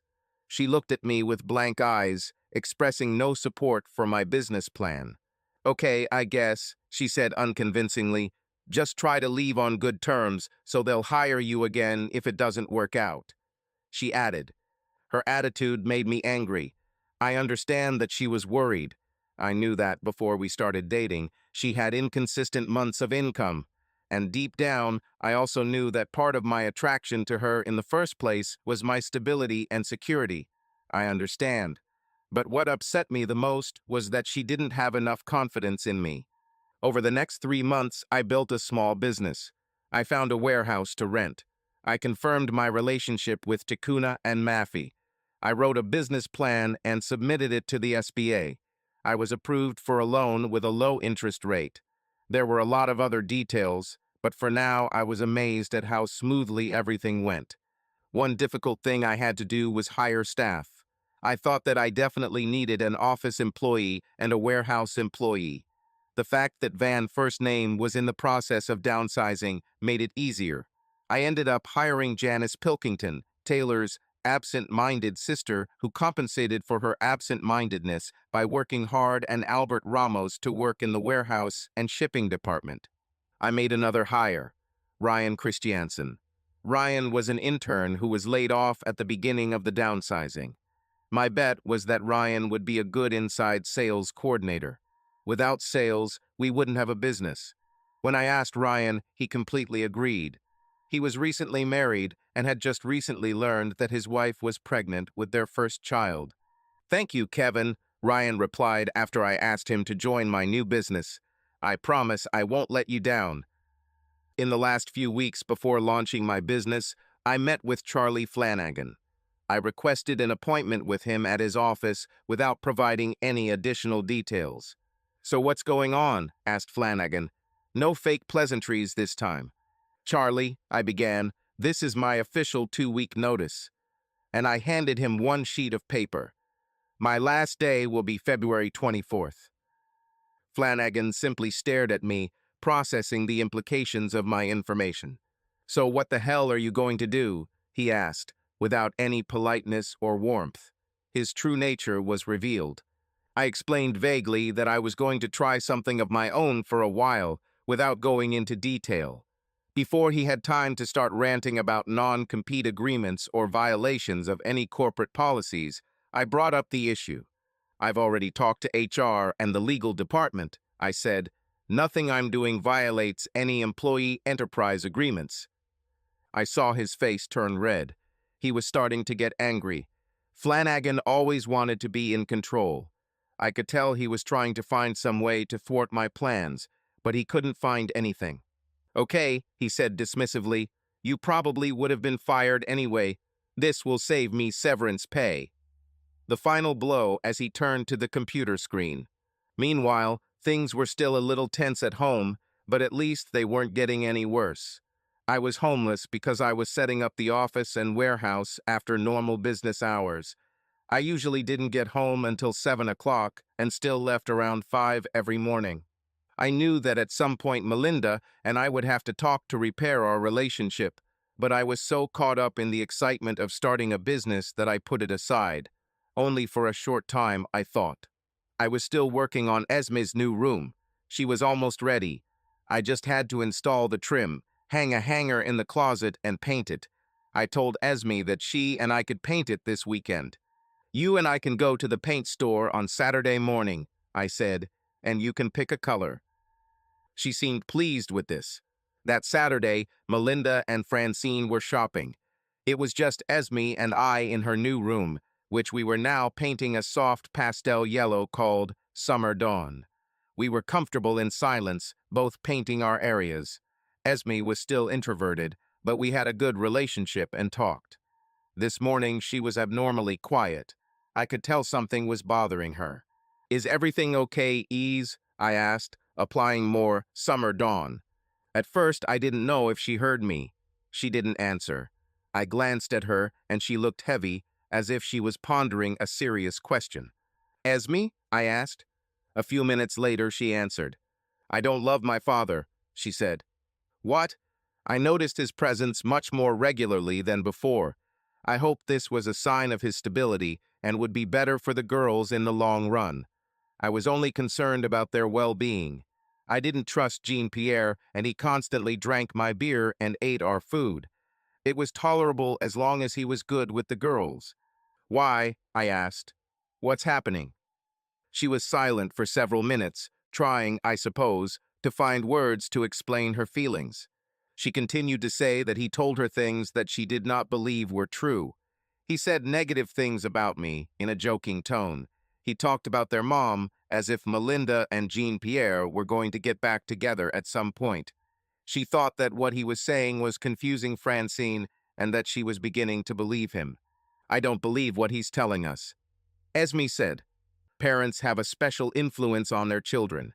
From an early age, children depend on the guidance and knowledge they receive from their parents. When a child begins to doubt the words of his parents, it confuses him. Their foundation is shaking. For a child, this can lead to a lack of trust." I asked Esme about the type of things he was saying. While I was a little worried about what he was saying about me, I was much more worried about his attempt to destabilize our family. I knew this was a problem that Melinda and I would have to solve together. Later that evening, when the girls were busy, I told Melinda about the conversation with Esme. "Oh, I know Jean-Pierre says things sometimes. I don't think it's a big problem." She told me. "Melinda," I replied, surprised by her indifferent attitude, "if he's trying to undermine our family, I think that's a big problem. Either you talk to him or I will." "Okay," she answered, now angry at me. "I'll talk to him on Tuesday." "Mel, honey," I began and walked over to her for a hug. "I'm just trying to give the girls some stability." She didn't completely turn away from me, but she didn't respond with warmth. When I started this business, and it started going in the right direction, I was really going to put energy into rebuilding our relationship, I promised myself. The good news was that business was booming almost from day one. Part of this was thanks to my good friend Alan Church of McLean's Lumber. He immediately promised his support. I needed to be competitive on price and provide good service, but he gave us an opportunity for their business. Another stroke of luck happened in our third month. I received a call from Jack Valentine, my old mentor at Van First Name. It seems after early retirement from Van First Name, Jack bought an interest in a small custom mill that produced custom logs. After some greetings, he got down to business. "I'm looking for a new distributor. Are you interested?" asked Jack. I knew I would need to have other lines besides the wood I was getting from Brazil. I thought for a moment about specialized logs. "This will fit well into our current product range." I told Jack I was all for it. We agreed to meet. Compared to all the businesses that Van did first name, we were a tiny dot. But this point, as I learned through rumors, was becoming an irritant for Charlie Flanagan. We hadn't seen a direct response yet, but I couldn't ignore the fact that this was a possible threat in the future. Meanwhile, business was still going well. By May, our third month, we were already profitable. I traveled up and down the West Coast, and we established dealers in all the major markets. These trips strained our marriage. If I had spent some time and really analyzed things, I would have had a much better understanding of what was really going on with the marriage. But at that moment, I was focused on my new business. I felt that our relationship was strong enough to survive this short-term situation. At first, Melinda complained and was upset about my work schedule and travel. I begged her to look at the bigger picture and how great this would be for our future. I was building something good. I was worried about her displeasure. Over time, things got a little better. We still hadn't regained the deep relationship we once had, but her complaints about my schedule seemed to lessen and then stop. At the time, I thought it was good. Looking back, this was the time when I really should have been worried. Jean-Pierre has become a much more regular part of my children's and our family's lives. When I saw him, he acted like an old friend. It was not uncommon for him to knock twice on the door and then immediately enter if the door was not locked. Then he would head to the refrigerator and help himself. If I didn't know him better, I might even love him. He had a special charisma that I'm sure attracted his customers to the car lot. But I knew it was all fake. Sometimes I saw flashes of the true Jean-Pierre. He was jealous, petty, competitive, and manipulative, especially with girls. Francine seemed especially susceptible to his influence. I've almost given up trying to talk to Melinda about it. She seemed to agree with me less and less on these issues. Where I once thought that she and I were a team dealing with life's challenges together, I now often felt like it was Melinda who was standing up to me. I still hoped that I could right our relationship. I just needed to make sure the business was up and running and thriving first. We were moving in this direction, and I hoped that all my efforts, travel, and long hours would pay off in the success of the business. I also felt responsible for providing stability to my small team. There were only 4 of us. Janice, Taylor's older sister. Janice was a single mother with 3 children. Ryan, former Van intern first name, whose wife was pregnant with their first child. And finally, Albert. I didn't know much about Albert, but I remembered that he had many photographs of his children at work. These people have worked diligently with me to build our business and make it successful. I knew they sacrificed a lot for the business, and I really appreciated that. I felt a burden of responsibility to the employees of my small company and the work they did to make it successful. When the fall of our first year arrived, it felt like I could finally exhale. Business was going well and our sales were growing steadily. People loved working with us. We took on a few more directions, and it worked. Full of optimism about the business, my spirits lifted, and I called Melinda. It was Tuesday, and I knew that the girls were usually with Jean-Pierre on Tuesdays. I suggested going to dinner. I was also hoping for some physical intimacy before the girls got home. "Tonight?" Melinda answered. I'm not sure. It's been a long day." Not the enthusiasm I was hoping for, but she didn't say no. "Come on, Mel," I answered. "When was the last time we went out together?" I asked. She fell silent. Several moments passed. "Okay," she finally answered evenly. Not a strong endorsement, but I was sure that when we were together, we would have a good time. Again, that Tuesday night, Jean-Pierre walked into my house like he owned it, grabbed a beer, and sat down at the kitchen table, waiting for the girls. He was relaxed, smiling and talking to me happily, as if he were an old friend. A few minutes later, Melinda came down the stairs, dressed nicely with light makeup for our evening. She looked really good, and Jean-Pierre noticed it. "My dear," he exclaimed, "Melinda, you look magnificent." He smiled and told her. "Are you going somewhere?" he asked. "Yes, Kevin and I are going to dinner," she replied. "Is it true?" Jean-Pierre asked in surprise. I watched this scene. I noticed that the slight smile on Jean-Pierre's face had disappeared. I also noticed that Melinda avoided meeting his gaze. She almost felt guilty that we were going to go together. The whole scene was strange and bothered me. Later at dinner, I debated whether to bring up the subject of Jean-Pierre. On the one hand, I needed to understand what was happening. Previously, the dynamics were strange, to put it mildly. On the other hand, we had a good time. One of the best times we've had together in months.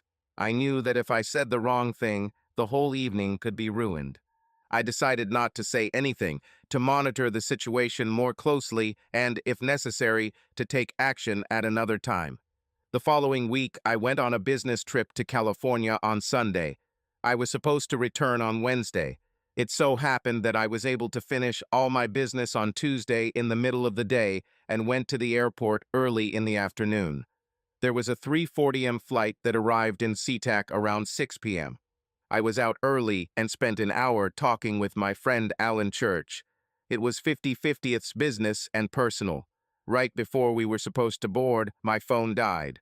Unfortunately, I remembered that I had packed the charger in my checked luggage. I guess I'll just surprise Melinda and the girls with my arrival tonight instead of tomorrow. It was already dark when I arrived home that Tuesday evening.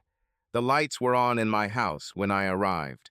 We've all heard stories about businessmen who arrive home early and find their wife with someone else. In fact, in some respects, I might prefer it. But that's not what I found. When I opened the door, there was pizza on the kitchen table, music was playing, and Francine and Jean-Pierre were laughing. Home scene. I was a trespasser. All four of them were having fun at my house. All eyes were directed at me in surprise when I entered the house with a suitcase. Melinda looked guilty, as if she had been caught doing something bad. Esme just looked at me with a slight sadness on her face. Francine didn't stop what she was doing and barely noticed me. Good old Jean-Pierre was calm and friendly. "Welcome to my home." "Kevin," he began, "welcome. Would you like something to drink?" He acted as if it was his home and I was a guest. He looked into the refrigerator. "There's no beer," he said. "Kevin," Melinda interjected, "I thought you were coming back on Wednesday." "It's girls' night with Jean-Pierre, and they brought pizza home," she explained. It was a completely logical explanation, except that there were several things wrong with the situation, including the fact that Jean-Pierre acted as if this was his home, and the fact that Melinda so naturally joined in the fun. "Yes," I said, "I finished my business early," I said, walking up the stairs to the bedroom. I started putting my things away and unpacking my suitcase. From the kitchen below came the muffled sound of Jean-Pierre saying something and Francine laughing. A few minutes later, Melinda came into our bedroom. "How are you traveling?" she asked. Although I believed that it was important to Melinda that my business do well, she was never particularly interested in the details of its success. I was silent, still processing the circumstances of the evening. Finally, I looked at Melinda. "Melinda," I said, "everything went well. Now, why don't you go back downstairs and join the girls? I've had a long few days." I let her go. She froze before walking away. "You act like you're angry about something," she asked. "Yes, I guess," I said too loudly, then continued more quietly. "I come home, and the whole family, including my wife, is having fun in my house. Including your disgusting ex-husband who failed these girls countless times. Not to mention he acts like our refrigerator is his too." This was probably more than I wanted to say, but I couldn't help myself. I was tired and Jean-Pierre's behavior irritated me. "You're making a big deal out of a mountain," she said. "Jean-Pierre has recovered, and it's important that he be in their lives. After all, he is their father." She made it clear that I understood this last point. After that statement, I was angry, but most of all, I was hurt. I loved these girls. I tried to be there for them throughout their lives. I can't count how many times Jean-Pierre let them down. I felt that I was much more of a father to them than Jean-Pierre would ever be. "Okay," I said, "I understand," and fell silent. She stood watching me unpack, saying nothing. After a few minutes, she quietly left. This was the beginning of a general decline in our already not very close relationship. I even felt it from Francine sometimes, never from Esme. If anything, she and I have become closer. I knew that she understood her father's true nature. She saw through his acting. But things between Melinda and I were definitely going in the wrong direction. In retrospect, looking back at that time, I realized that there were two main reasons that contributed to everything that happened. First, it was Jean-Pierre, or more accurately, Jean-Pierre and Melinda's deep, long-rooted attraction to him. Intellectually, I'm sure she knew he was irresponsible, untrustworthy, and selfish. But there was this attraction to the bad boy that overshadowed the stable security she found in me. Second, my work schedule and circumstances that occurred in early January. There was also a sense of responsibility for my small team of employees and my enormous responsibility for the success of the business. If I were still working at Van First Name, I later reflected, I could have invested more time in the marriage, and perhaps things could have turned out differently. But that's not what happened. There was some loss of heat, although there were no direct discussions about the problems. Our once healthy sex life had faded, and it was rare that our moods matched. And then I got the call in January. Despite the negative environment in my home, the business was doing well.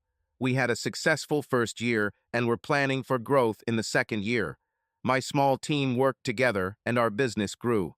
I appreciated the hard work, long hours, and other sacrifices my 3 employees made.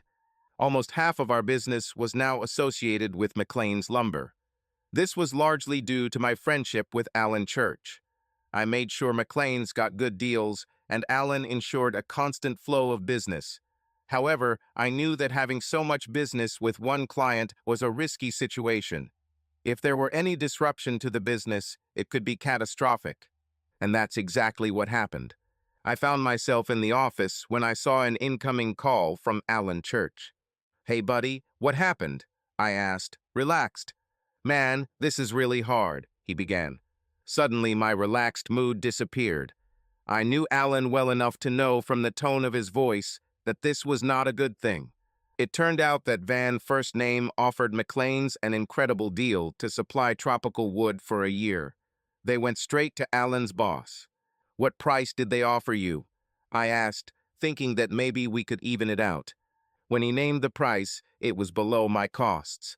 I couldn't get any closer to the Van deal First Name. This, I knew, was Charlie Flanagan's shot through the nose. "Kevin, I'm sorry," Alan said. "I have tried. I talked about your quality and the excellent service you provide. It didn't matter. My management said we needed to be price competitive in the market," he explained. I thanked him, and we soon hung up. I sat there crunching the numbers, our sales, our expenses, our cash reserves. Losing McLean's business will really hurt. By my calculations, we could be out of business within 3 months, maybe 4. I needed to do something. I gathered my staff. It wasn't difficult. There were only 3 of them. I told them the news and explained that I was working on a plan. The problem I didn't tell them was that I had no idea what the plan was. I told them that if anyone wanted to leave and find a job elsewhere, I totally understood that. They just sat and looked at me. Shocked, I think, and no one spoke for a couple of minutes. Finally, Albert said something. "Boss," he began, "will we still be paid?" I took a deep breath. "Yes, you will all still be paid," I said, "but if you have other options, please feel free to consider them." As I stood and looked at them, I wondered how I was going to pay them the way I just said. At this moment, I didn't know. "Kevin, Ryan interrupted my gloomy thoughts. I'm not going anywhere.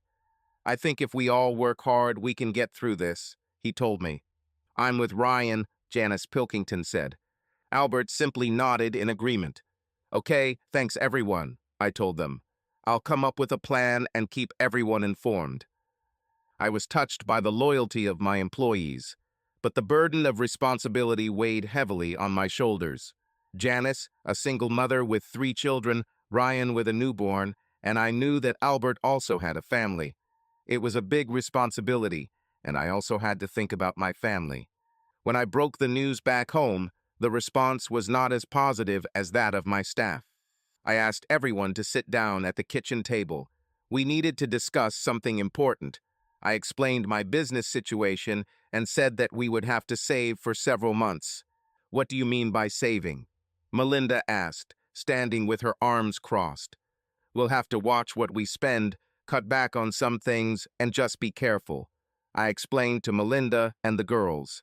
My birthday is next month, and you promised me an iPhone, Francine said. Esme got an iPhone when she was my age, she added. We'll see, was the only thing I could agree on at the moment. Francine was angry and expressed it. Melinda was angry but remained silent. Only Esme seemed to understand. The family meeting broke up. Francine slammed the door and Melinda left. I sat deep in thought, trying to analyze all the possible options for my business and my life. When I received an unexpected kiss on the cheek from Esme, I was surprised. Esme was usually quite reserved. Thank you, Ease, I told her. I appreciate this gesture. It was her way of saying, I understand and I'm on your side. I sat up late that night going over our finances as well as the business's finances. The problem was cash flow. We had inventory, but I needed money to keep the business going. One of the ideas I considered was to take up construction on the side. In our area, it always seemed like someone needed a fence, new siding, deck, or garage. If I worked Saturdays and Sundays, I thought I would have enough to pay our household bills. On Monday morning, more bad news arrived. More of our customers switched to the van product first name. Our sales will suffer even more. I hit the road. Over the course of the week, I closed several new deals and retained some more of our existing business. Not enough, but it helped. I got into a routine where I spent my days in the fields making sales and my evenings during the week in the office, doing all the other tasks required to run a business. I contracted a side job for the weekend. I was building a fence for a neighbor 2 streets away. This gave me the money I needed to cover my running expenses. 100% of business income went towards paying employees' salaries and other operating expenses. I knew deep down that it wouldn't be enough. Over the next month, business was 40% below target. It was unsustainable. My reserves were depleting too quickly. In the market, I saw van products everywhere. Their material was not as high quality as ours, but it was cheap. I continued to work day and night. Our home life, as difficult as it was, became even worse. I've never been home, and when I was at home, I was constantly asked about money, our finances, and bills. I started sleeping a few nights a week in the office. I had an all-expenses-paid trip planned to Brazil back in the good times when money wasn't such an issue. I was supposed to leave in 30 days. No matter how much I was needed here, I still needed to go to Brazil. Something was wrong with Melinda, and for some reason I thought it had to do with Jean-Pierre. Not long ago, despite the growing gap between us, we communicated. It wasn't always positive, but at least we knew what was going on in each other's lives. Many conversations concerned girls, their little successes, their problems, and the day-to-day discussions that parents have about their children. Our communication has practically stopped. In many ways, it was my fault. I was so caught up in running the business that I didn't notice what was going on in our family life until we got to a point where we weren't talking to each other. One of the things we were always in complete agreement on was Jean-Pierre, his failings as a parent, and how best to protect the girls emotionally from his many failures as a father. I began to notice that in some of our rare discussions, when I brought up the topic of Jean-Pierre, she no longer talked about his poor parenting skills. In fact, I remembered one particular discussion that illustrated how much things have changed. "Will Jean-Pierre pick up the girls tomorrow evening?" I asked. "Yes," a monosyllabic answer from Melinda. "Wow," I said. "This could be some kind of record. 4 weeks in a row without bringing in girls," I said, half jokingly. "Well, he's been around a lot more than you have lately," she answered. "Mel," I began, "I'm trying to save my business. I'm trying to do this for you and the girls. You know it," I added, starting to get angry at myself. "You and this stupid business," she said. "Why don't you get a normal job and bring home a regular salary?" I just looked at her. She knew how important my business was to me. She then insulted me and implied that I had let my family down financially. I worked a minimum of 12 hours a day, 7 days a week. I was exhausted physically, mentally, and emotionally. I bit my tongue, not trusting what I could tell her. She mistook my silence for weakness and made one last criticism.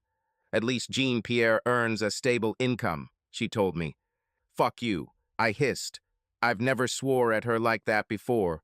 I was angry, hurt, and confused. I stood up abruptly, grabbed my things and left, heading to my office. One last look at her. I was met with a look of pure anger. In my office, I sat and thought about the problems in my life. In general terms, it was my marriage and my business. I focused on business because it seemed like an immediate necessity. I was confident enough in my relationship with Melinda to believe that she would understand the need for long hours. It looks like I may have overestimated this question. Okay, I swore to myself. I knew I needed to invest some time in my marriage starting tomorrow. Perhaps it's best that we both cool off tonight. The rest of the evening I focused on business. It was Tuesday evening, about 7 o'clock. I collected some money for a bouquet of flowers for Mel, a sign of reconciliation. I almost knocked when I approached our house. Smiling, I opened the door. To say that I was surprised is to say nothing. My mother-in-law and the girls were there watching TV. No Melinda. "Hey, Dad," Esme said. Francine simply waved at me without looking up from the TV. Esme started calling me Daddy. Sometimes Francine does too. "Hi, Kevin," my mother-in-law said to me. "Where is Melinda?" I asked. Her mother told me that Melinda went out with friends. I noticed that she was acting strange and wouldn't look me in the eyes when she said this. Was she hiding something? I asked her about specific friends, and she claimed she didn't know. Something was wrong. And then I asked her the next question. "Why aren't the girls with Jean-Pierre?" I asked. My mother-in-law, like her daughter, is an attractive woman. There is no doubt about it, even at her age. But it's hard to say she's particularly smart. This became obvious when she answered my question about girls and Jean-Pierre. "They saw him before they left," she said, not realizing her mistake. "Before anyone left?" I asked, unfortunately knowing the likely answer. "Jean-Pierre and Mel." She finally realized that she had said something wrong. I questioned her further, but she completely closed off. I told her that since I was home, she could leave. "I'll stay with the girls." At first, she insisted that she would stay, but very quickly changed her mind. It was actually a nice evening, just me and the girls. I thought about how much I enjoyed spending time with them. I tried not to think about the long-term consequences of my relationship with girls. Finally, I put the girls to bed and waited. It was already after 10 when I heard the sound of a car approaching. The headlights reflected on the living room ceiling. I heard the car drowned out, and for several moments nothing happened. I'm guessing they saw my car and were wondering what to do. She looked worried when she entered the house. Emotionally, I was exhausted. With all the extra hours I was putting in at work, working weekends to bring money into our home, all the financial and business pressure I was under, I was incredibly stressed. And now I had pretty concrete evidence of some level of betrayal on the part of my wife. She just looked at me when she entered our house, an unpleasant expression on her beautiful face. "How was your night?" I asked, pretending to be calm. I was far from calm inside. "Fine," a one-word answer. "I was surprised to see your mother," I said. wondering in which direction she would take the conversation. She wanted to spend time with the girls, she said. Her eyes no longer met mine. Tuesday, I said, as if I had just remembered. Isn't it Jean-Pierre's night with the girls? I asked, knowing for sure that this was so. He had something else, she replied, tension in the room. Oh, and what was that? I asked, just out of curiosity. I don't know, she said, falling into a trap. I'm tired. I'll go to bed. I sat and watched her walk up the stairs. My whole world, which was held together by threads, changed again. The slope this time was quite steep. Basically, my business was slowly dying, and the people I was responsible for would suffer. I promised them to take care of them, and they trusted me. And now my suffering marriage, which I always felt I could fix once business got better, may have just taken an unforgivable turn. I wasn't sure of the level of deception, but I was starting to have a pretty good idea. Lastly, and perhaps most importantly, are the girls. Although I never said it out loud, deep down, I was responsible for these girls. Yes, Jean-Pierre is their biological father, but these girls need more than an unreliable, selfish man. I always planned to be there for them. Now I imagine scenarios where this might not happen. These thoughts were running through my head as I drove to my office that night. Sleep did not come easily, and I spent half the night at work. For the next few weeks, it was like I was in a submarine. I just worked, rarely going to the surface. When I was home, the situation between Melinda and I was neutral at best. I haven't asked her questions about Jean-Pierre yet. Please don't get me wrong, I did not accept their relationship in any way. But when I thought a few steps ahead, confrontation could have devastating consequences for my relationship with girls. I needed a plan. I haven't come up with one yet, but I was sure that I would come up with it. If there was one piece of good news, it was that business had stabilized. We were still far from my predictions, but it seemed like we had hit rock bottom. When preparing for my trip to Brazil, I optimistically estimated that I would be able to pay my salary for another 2 months, maybe 3. The farewell when I left for my trip in the morning could not be called warm. Melinda didn't even say goodbye. I received a hug from Esme and a bye daddy from Francine. That's all. As I was walking to the car, Esme suddenly appeared alone. Hey, Ease, what happened? You've already said goodbye to me, I told her good-naturedly. Dad, she began. I loved it when she called me Daddy. I'm afraid to tell you something, she told me. What is it, honey? I asked. She stood there for a few moments and then spoke. She said that sometimes when I was not home, Jean-Pierre would come, and sometimes, she said, he and her mother would go up to her mother's bedroom. I suspected something was going on, but in front of the girls, it was unforgivable. I thought for a few minutes. Okay, thanks, Ease, I told her, trying to stay calm for her sake. Now, honey, I really have to go. She hugged me and didn't let go. Finally, she spoke. Do you promise that you will come back? She asked. I took a deep breath. I promise, I told her. During the long flight, I finally had some free time to analyze my situation with Melinda. I remembered Melinda at St. Thomas, the most popular girl in school, also the most beautiful. Obviously, Jean-Pierre had some kind of deep power over her. She was attached to him from an early age, and this attachment may never have completely disappeared. When we got together, I was, as it were, the opposite of Jean-Pierre. Stable, practical, reliable, and a good male example for girls. But Jean-Pierre was competitive, and he played the long game. He gradually and quietly integrated into her life and her bed. But as I said, the attachment was formed years ago, and now Jean-Pierre was tightening it up. Of course, my business problems contributed to this. Part of the initial attraction to me was job security and security. What Melinda desperately wanted when we started our relationship. My business problems eliminated that part of my attraction, and our marriage suffered. This was enough for Jean-Pierre. If it weren't for the girls, I would have told her to get out and kicked her out of my house. But my home was also a girl's home. I couldn't imagine them being kicked out of the home they grew up in. At this point, I didn't know how to move forward. These thoughts bothered me as I flew again through the night sky to Brazil. My arrival in the village of Ticuna was accompanied by a festive atmosphere, as always when I arrived.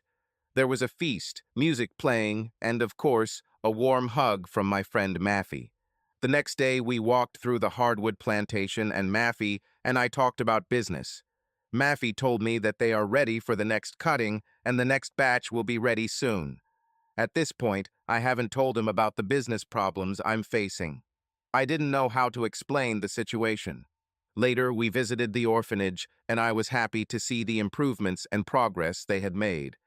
One thing that hasn't changed is the absolute joy of these children. Despite everything, they laughed, played, and sang. As we sat on a log overlooking the orphanage, Maffy studied me. "Kevin," he said, "I see the concern on your face." I tried to smile and brush off Maffy's comment, saying that everything was fine. The usually smiling Maffy continued to look at me, his brows furrowed, worried about me. "Why not tell Maffy about the concern?" He asked me. "The orphanage has always brought you joy. Not today." He told me. He was right. It was always a joy to see these children. But today my own problems outweighed me. I looked into the distance, thinking for several minutes. I then looked back at Maffy. His concern for me was obvious. I had to tell him what was happening. As we walked along the trails in the rainforest, I began to tell him about my problems in business. Maffy seemed much more concerned about me than about how business would be disrupted for Tikkun. And then, for some reason, I told him everything that was happening with Jean-Pierre, Melinda, and the girls. He listened, asked a few questions, and then we walked in silence for a while. "Kevin," said Maffy, "I'll give you something. You will hide this when you fly." And he waved his hand in the air, imitating an airplane. Was he going to give me something to hide on the flight? "What, Maffy?" I asked, confused. "Poison from a frog," and he raised his fists to his mouth, as if he were shooting from a poisonous tube, as he once showed me. "I?" I asked. Maffy looked into my eyes and nodded. "But what will I do with the poison?" I asked, using his word for poison. We walked in silence for a while, and then he began to speak. "In the old days, when Issa from another village came to the village of Tikkun, tried to take away the women of Tikkun, take away the shelter of Tikkun, we defended the village."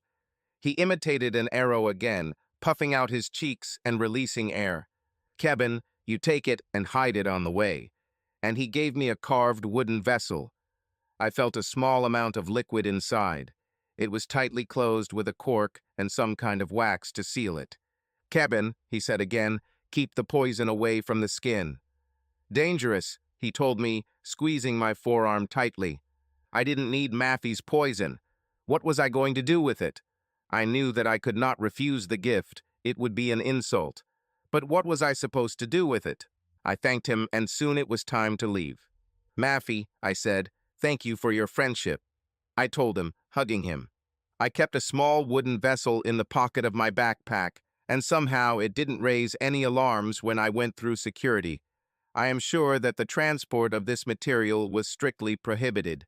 When my flight from Brazil landed in Atlanta, I was surprised to see so many missed calls, including 3 from Ryan in my office and 2 from my friend Alan Church.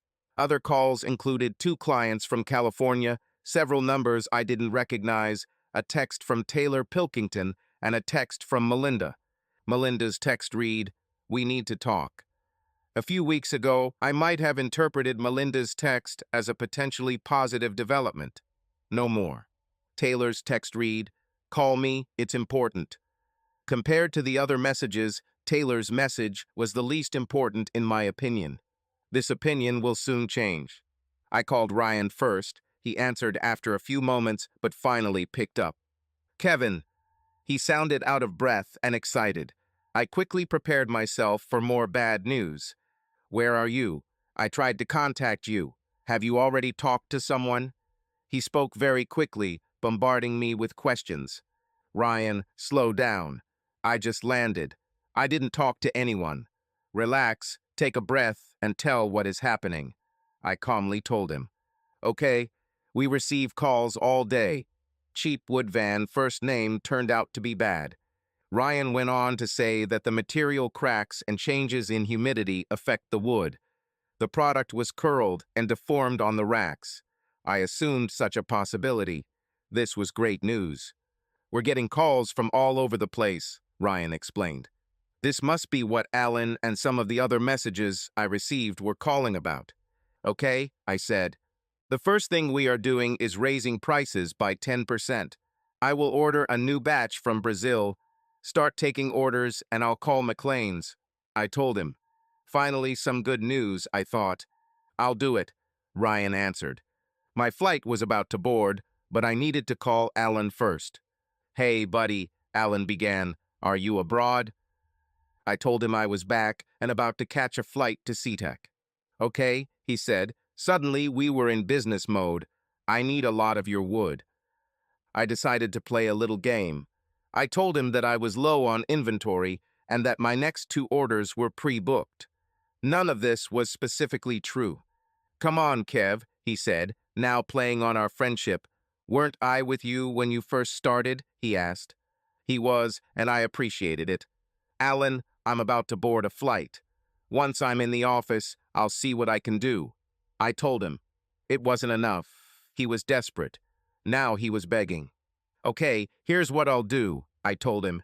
You give me an annual order for, and I named the amount 5% higher than the regular price, and I guarantee you inventory for a year.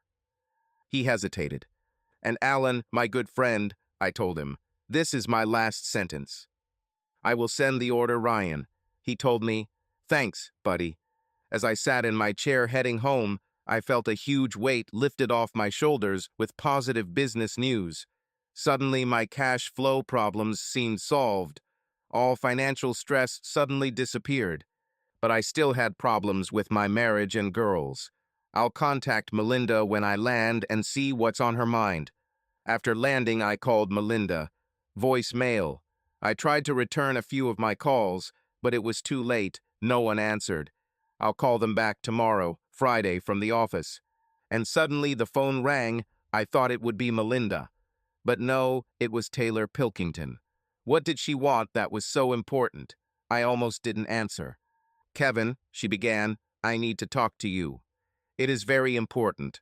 She emphasized the word important to me. What's happening? I asked her. No, I need to see you. I have to tell you this face to face, she said. She had a penchant for dramatization.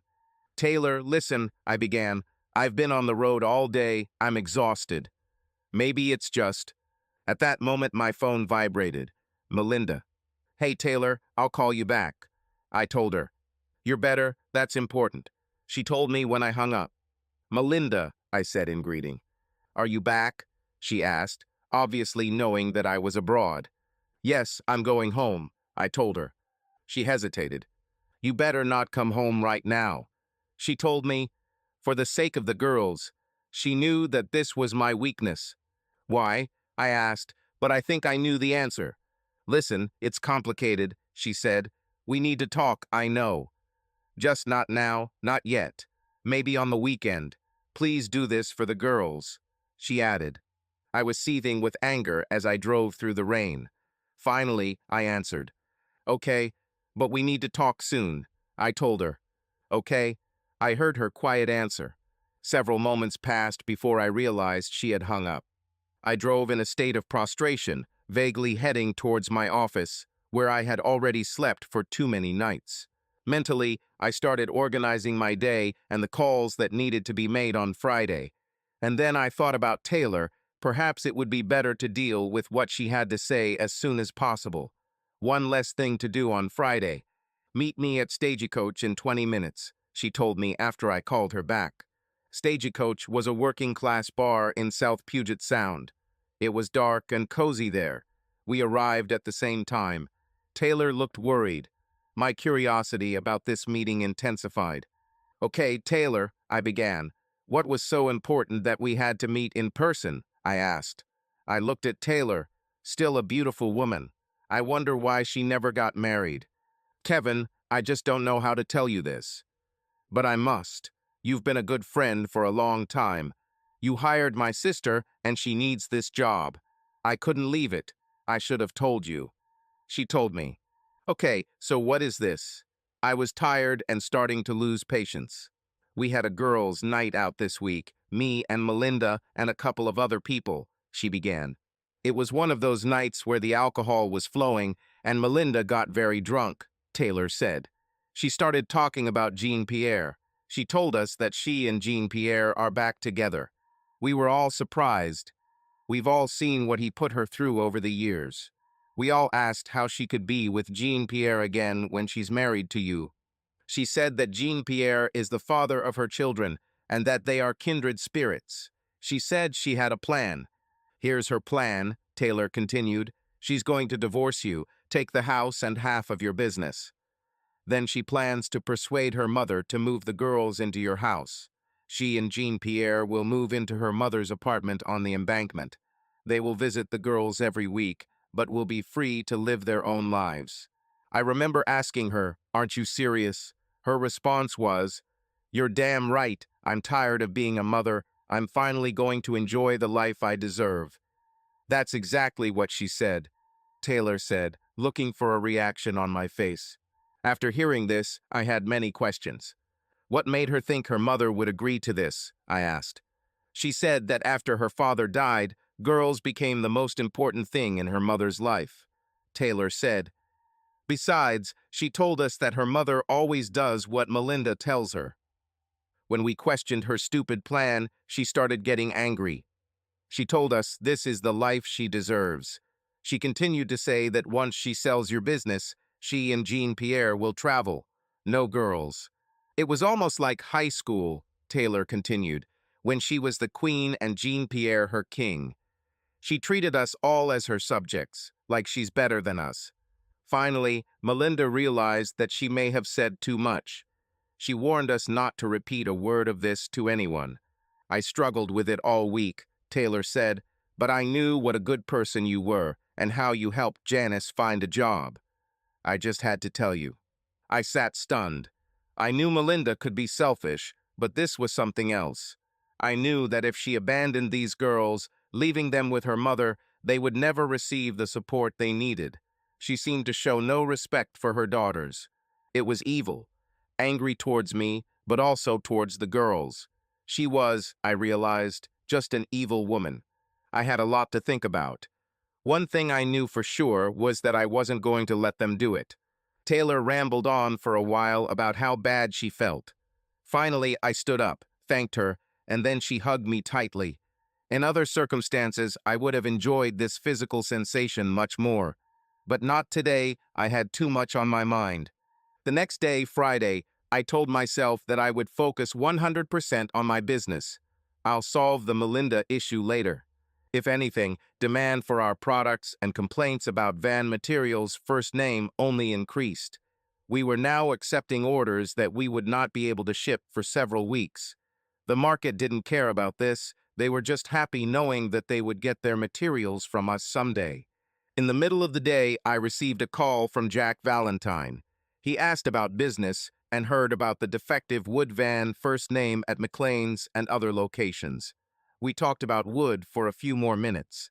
Listen, Jack, things are getting crazy here. I better get back to business, I told him. Okay, he said, but there is something I wanted to talk to you about that can wait.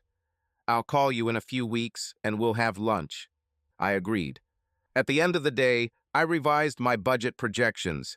We were going plus 30% above my original budget. I was very pleased with this new information. Now, I thought, I need to think about Melinda. I kept thinking as I ran along the path on Saturday morning. I knew I had the advantage of knowing, thanks to Taylor, what their plan was. My weakness was girls. She knew she could manipulate me using them as leverage. Pure evil. I reconsidered my options over and over again as I ran. Every idea had some stumbling block that left either the business or the girls vulnerable. Finally, I came up with a plan. It was far from perfect, but it could work. The results would be harsh, but I couldn't think of any other way to save the girls. Several times I wondered if I could do it. I decided that I should. Later, I called Melinda and demanded to meet her at home that evening at 6 p.m. She agreed. And Kevin, she said. Jean-Pierre will be here too.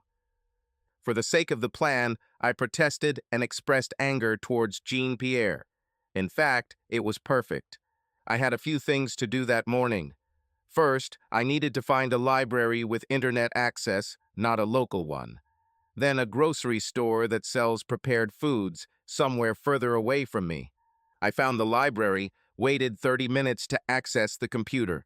I've done my research. Not perfect, but almost. I Googled a few other topics to try and cover my tracks. I thought it would be almost impossible to connect my library activities to me, but I played it safe. Then a grocery store. My purchases included a few non-perishable items: rice, coffee, 6 bottles of expensive beer, thin rubber gloves, and a jar of regular cocktail sauce. I also bought a pre-made tray of boiled shrimp. In the center of the round plastic tray was a small bowl of red cocktail sauce, surrounded by large shrimp. Next up was my office. On Saturday, there was no one in the building except me. There were no surveillance cameras. I carefully brought my grocery store purchases into the small kitchen. I put on my recently purchased gloves and found my hiking backpack. At 6 o'clock sharp, I was home. I didn't knock, although I almost felt like I should. I brought a brown anonymous bag with the logo of a store different from the one I had previously shopped at. Kevin, welcome, come in. Jean-Pierre acted generously in his greeting. This is my home, I thought, but my face remained indifferent, slightly submissive. Mel, he shouted up the stairs, Kevin is here. Please sit down, he said, sitting me down at the kitchen table. What do we have in the package? He asked and nodded towards the paper bag I brought. I opened the bag and pulled out 6 bottles of premium beer and a large round tray of shrimp with a small bowl of cocktail sauce in the center, all covered with a clear plastic lid. There were a few other things that I left in the bag when I put it on the floor. I think we need to be civilized when we discuss, I told Jean-Pierre. Exactly, my friend, Jean-Pierre replied, starting to eat the shrimp, dipping them in the cocktail sauce. At that moment, Melinda entered the kitchen. We must give her credit. She looked uncomfortable, a little guilty, about our negotiations today. Melinda, look what Kevin brought, and he pointed to the shrimp. It's delicious, he said, licking his fingers off the cocktail sauce. Melinda carefully picked up the shrimp and dipped it into the cocktail sauce. Thank you, Kevin, she said to me quietly. To hide the fact that I hadn't eaten, I took a beer. Jean-Pierre opened his second beer. So, I said, it's your move. Tell me what you think. Melinda gave me a highly embellished version of what Taylor had already told me. Not a word about her mother moving in with the girls or about selling my business. Today's topic was my home. I think it's in the girls' best interests to stay here in the house. Melinda said, and of course, as their mother, I should be here too. Jean-Pierre continued to shovel shrimp into his mouth, nodding his head in agreement, but his main focus was on the food. And what do you suggest we do with our marriage? I asked, knowing exactly what her plan was. Kevin, she began, bowing her head slightly with an air of sympathy, you are still important to me. I will never forget how you helped me and the girls when they were little. You will always be a part of our lives. But Jean-Pierre is their father, and we got in touch again.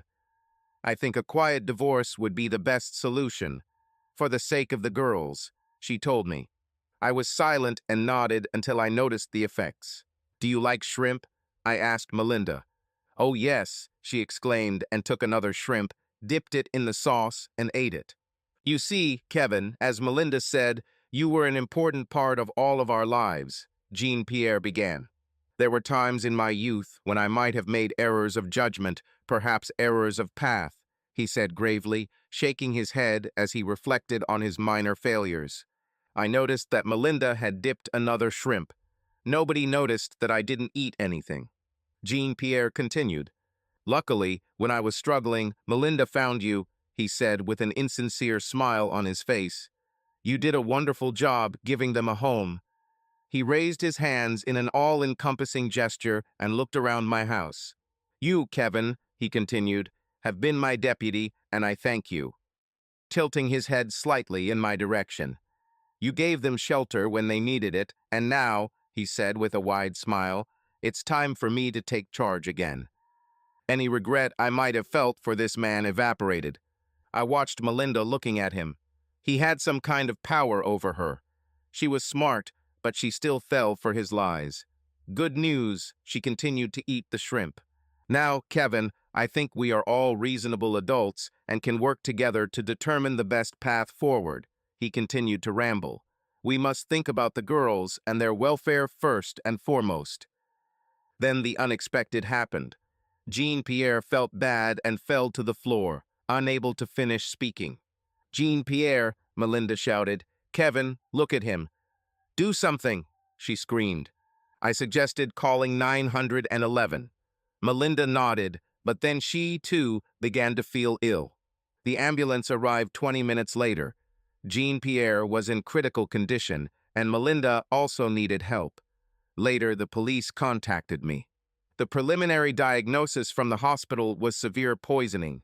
I told the police that we discussed child custody issues and that my relationship with Jean-Pierre was friendly.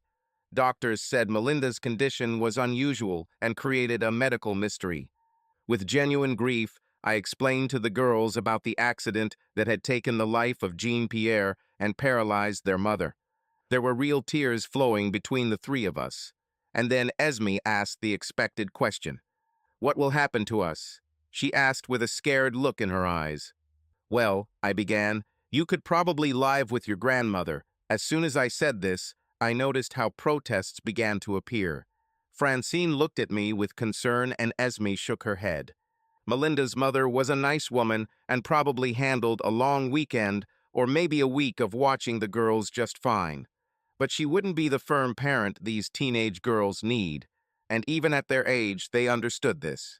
Or, I continued, the three of us could continue to live here. They both nodded in agreement. Many years ago, before we got married, Melinda and I bought a long-term care policy. If you remember, we bought it based on her father's neurological condition and the stress it caused her mother. We bought the most expensive policy and regularly paid large premiums every month. Who could have known then under what circumstances the value of the policy would be used now? Every Sunday the girls and I visited Ellenhurst, an adult care facility in Bridger, about 15 miles away. We usually brought flowers to brighten up the austere decor of her room. I looked into her eyes as the girls told her about school, their friends, certain television programs, and their lives. I truly believe I saw glimpses of true warmth as she listened to the girls talk. It was different when she looked at me. Somehow, through her motionless state, she was able to express anger when she looked at me. I guess it was more than my imagination, but the girls never noticed. But I saw hatred in her eyes. I asked the doctor at Ellenhurst about her condition. It's unlikely that she will recover, he told me. If she had received medical care faster, everything could have been different. By the time she got to the hospital, her nervous system was too damaged, he explained. Her brain is fine and so is her vision. She can hear and understand what is being said, but her nervous system has been damaged, so she can neither move nor speak. The good news is that other than that she looks healthy and should live many more years. He added, Did you hear, dear? I asked her after the doctor left. The doctor said that you are healthy, I said with a wide smile. I didn't think it was possible, but her eyes expressed even more hatred as she looked at me. Many months later. Vacation at last, I thought as the plane flew southwest. We've been talking for months, but it's been a long time since I've actually seen her. I was attracted to her at that high school dance. It will be interesting to meet her there. We discussed our plans, and I think it will be a surprise for her. I hope she enjoys it as much as I do. Melinda's mother happily stayed with the girls for a week. Much has changed, but some remains the same. The girls and I lived in my house, and yes, they missed their mother, but overall they seemed to be coping well. Jean-Pierre was rarely mentioned. Another thing that has remained the same is my long-distance friendship with Maffey. He never asked if I used poison, and I never mentioned it. I remembered my last visit to him. Kevin, he said, hugging me by the shoulders, Maffey sees that you are happy now. I simply nodded. No explanation was needed. My business has changed too. Over the past year, Jack Valentine and I have merged our companies. This was something Jack wanted to talk to me about months ago. Jack was the CEO and I was the president. Together, we now had 22 employees and were doing great. Sometimes I missed the crazy times when it was just the four of us, Ryan, Janice, Albert, and me. But more often than not, I was happy with the structure of our larger company. Like now, with Jack in charge, I could afford a well-deserved week's vacation in Maui. She came from Japan, where she worked. Our communication in recent months has only been remote. I think this is how relationships work in the modern world now. Finally, we will be together. My flight landed about an hour before hers. I'll rent a car. Finally seeing her and hugging her after all our correspondence was incredible. She looked even better in person. "Oh my God, what a flight," she sighed. "Our check-in at the hotel is only at 4 o'clock, I told her. "Just take me to the beach. I have a swimsuit under my clothes. I need to feel the ocean," she told me. "Okay," I smiled. Finally, I thought, this will be interesting. We parked and stripped down to our swimsuits. She looked better than she did in high school. She caught my eye and smiled. "This way," I told her as we walked along the hot sand. We climbed over a rocky outcrop, and there was a beautiful bay on the other side. I wonder how long it will take her to notice. We were about halfway through before she realized. "This is a beach for those who like to sunbathe naked," she asked. She stopped and looked at me. I couldn't tell if she was angry or not. We continued walking. We found a spot and laid out our beach towels. "Nicole," I said, "you don't need to take anything off." Yes, it was Taylor's cousin Nicole Arnez, my date to graduation, with the described fantastic breasts. She looked at me, smiled, and said, "In Rome, act like a Roman." And she took off her top. There were no exaggerations. They were fantastic. Besides, I remember how you stared at me on our first date. It's high time you saw them in person. "What do you think?" she said. "I think you need sunscreen," I said with a smile. Subscribe to our channel so that your love doesn't cheat on you, and go ahead and listen to the next story, because this story is nothing compared to the next one. If you're under 18, don't even think click to the next one.